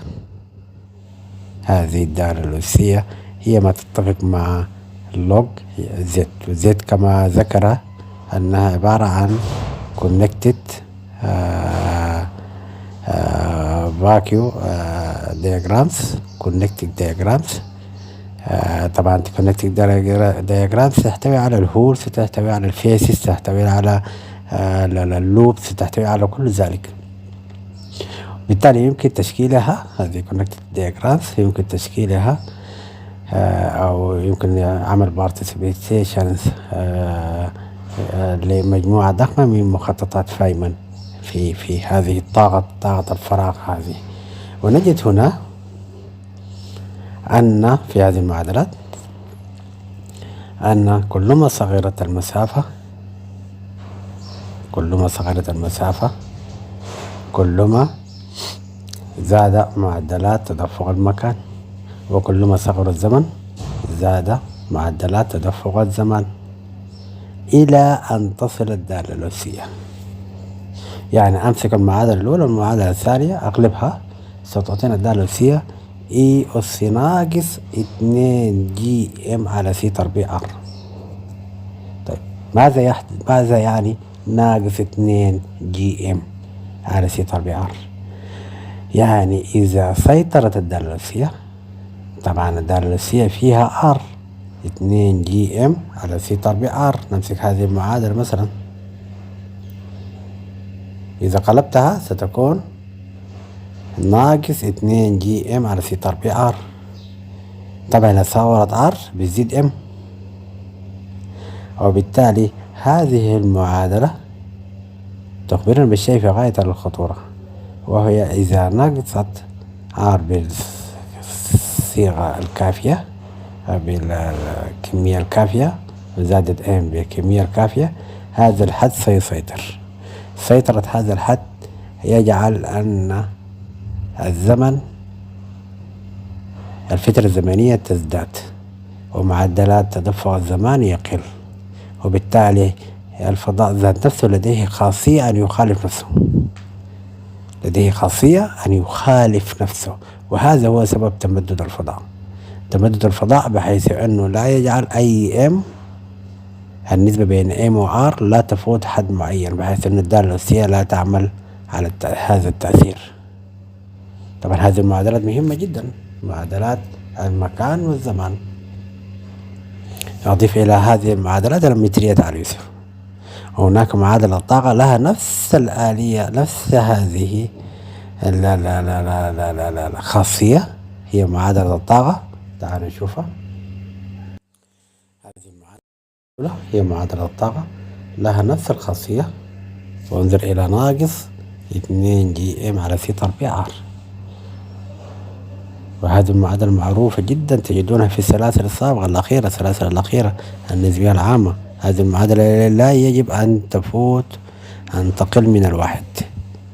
إذا قلت من الواحد فإن الفضاء ثنائي الأبعاد يفعل آليته للدفاع عن نفسه مباشرة. وانظر إلى الدالة الأسية وانظر إلى علامة الناقص في الدالة الأسية. إذا سيطرت هذه الدالة الأسية على المعادلة فإن الفضاء ثنائي الأبعاد سيفعل آليته للدفاع عن نفسه ويمدد الفضاء حتى يجعل النسبة بين M و R أقل ما يمكن. وبالتالي نرجع إلى الفيديو بتاعنا.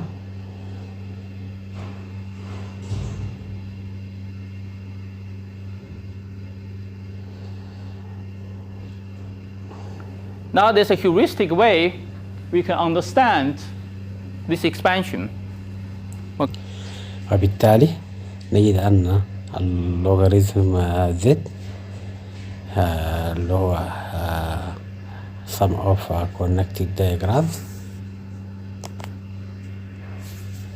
يعتمد على صغر الأبعاد ويتأثر جدا بصغر الأبعاد، بالرغم أن اللوغاريتم يحمل يعني يخفي داخله كثير من التفاصيل، لأنه اللوغاريتم من شيمته أو من خواصه أنه مثلا لو قلت اللوغ 100 يساوي 2، وبالتالي 100 عبارة عن مجموعة كبيرة من التفاصيل 1 2 3 4 5 إلى 100، لكن الدالة اللوغاريتمية تخرج لنا 2.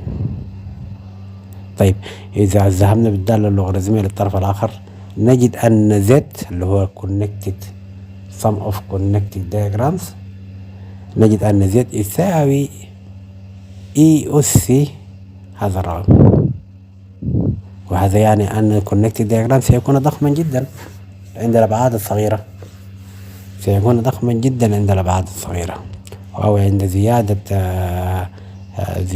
n أو زيادة لامدا. لهذا لابد أن تكون لامدا أيضا صغيرة في هذا الأمر، وبالتالي يمكن للمشاهدين أن يربطوا بدقة بين ما ذكرته عن المعادلات وبين هذه المعادلة، يربط بدقة كبيرة جدا ويعرفوا يعني يتعمقوا أكثر في هذه طاقة الفراغ. طيب تعالوا نواصل. Okay, so it's actually a heuristic way to understand this one over n expansion. So let's just look at the this path integral. Okay. So let's look at the Lagrangian. So Lagrangian I wrote there. In this to Hooft limit, I can write it as minus n divided by lambda. So I want to write things in terms of lambda. So I multiply the prefactor n downstairs and n upstairs. So g square n give me lambda. And then I have trace, etc. Okay?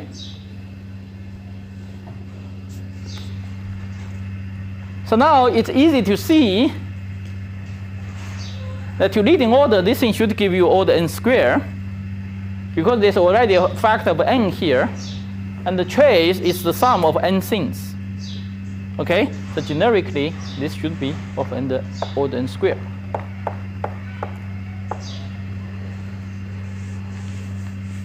So now with a little bit leap of faith, say suppose in the large n limit, since your the leading order is order n square, you can argue that actually order n square is the expansion parameter if you do side point approximation, and then naturally you will see the power will be given by 1 over n square. Okay. 1 over n square.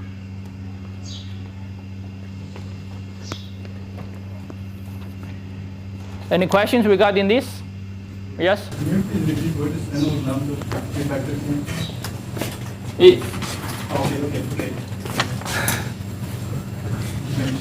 Okay, good.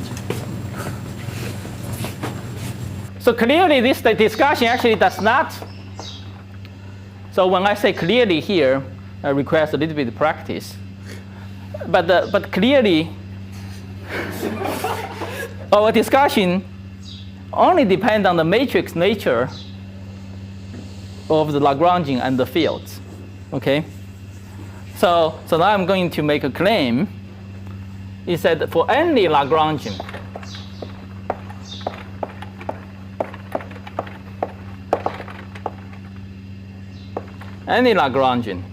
of matrix valued fields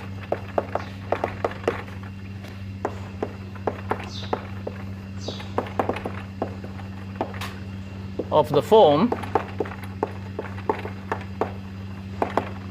so L, which is n times some coupling divided by some coupling constant times the trace of something. Doesn't matter what you put inside the trace here. as far as you have a single trace, such a theory will always have expansion like this.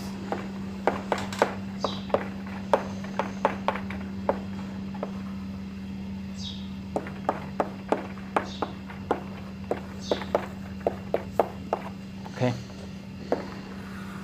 We always have expansion. We always have things like this.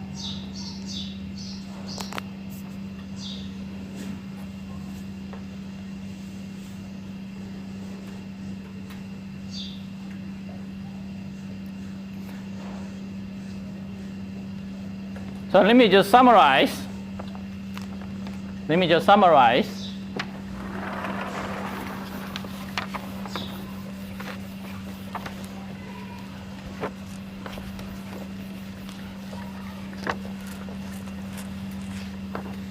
In the 't Hooft limit,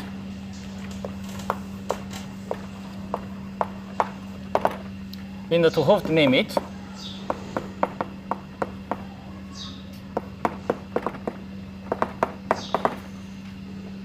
in the 't Hooft limit, by 't Hooft limit I always mean this form.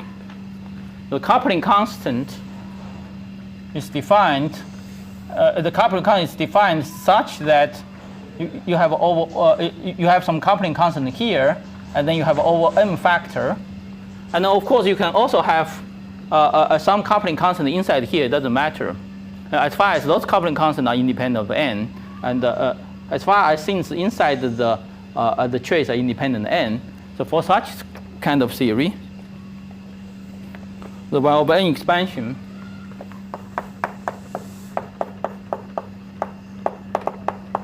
is equal to the topological expansion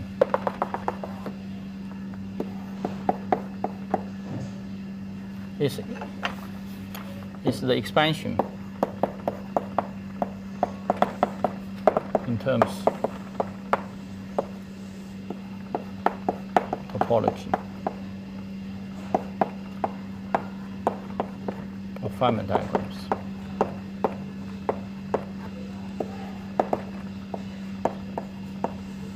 Okay.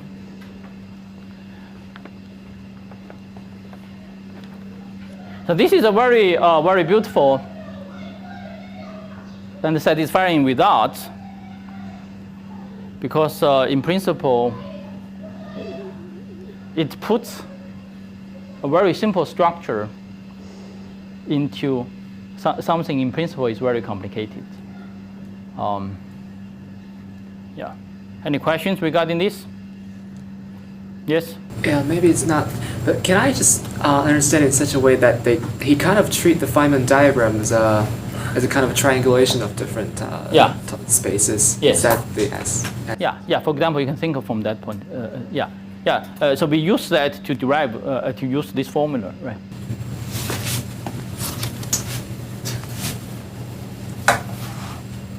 Yeah, and that picture will be very useful in a little bit from now on. Keep that picture in mind. The Feynman diagram is like the partition of some surfaces, okay, and that will be very useful later. Does there ever arise a situation in which you care not about two surfaces, but like Feynman diagrams on three surfaces or something like that? Like, I mean, because this sort of asks the question, you don't necessarily have to consider the topology of two surfaces. I mean, are there any situations in which it's more complicated? Yeah, but we always draw Feynman diagrams on the paper, which is a two-dimensional. Yeah, this is enough. 2 dimensions enough. You don't need to go to 3 dimensions. Yeah, and this structure only comes when you go to 2 dimensions, because if you go to 3 dimensions, of course they don't cross. You cannot talk about in 3 dimensions. You can no longer distinguish a planar or non-planar diagram. Right, but if you did, well, okay, wait. Yeah.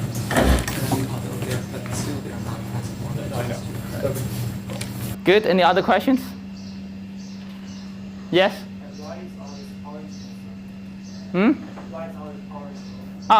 That's a good question. It's because those lines are orientable.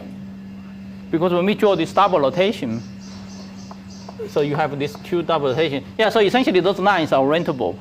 They have a direction. And essentially this is corresponding to, so those Feynman diagrams actually have a direction, have a sense of orientation.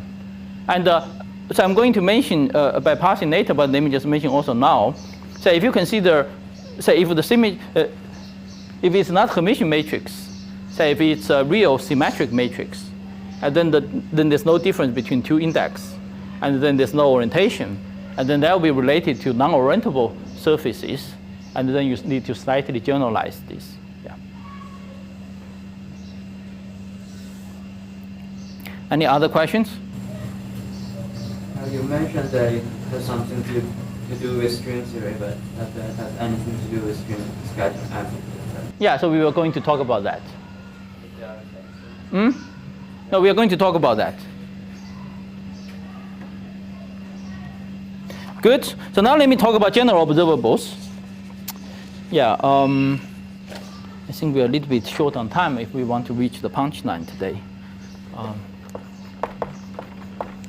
So right now we only have looked at the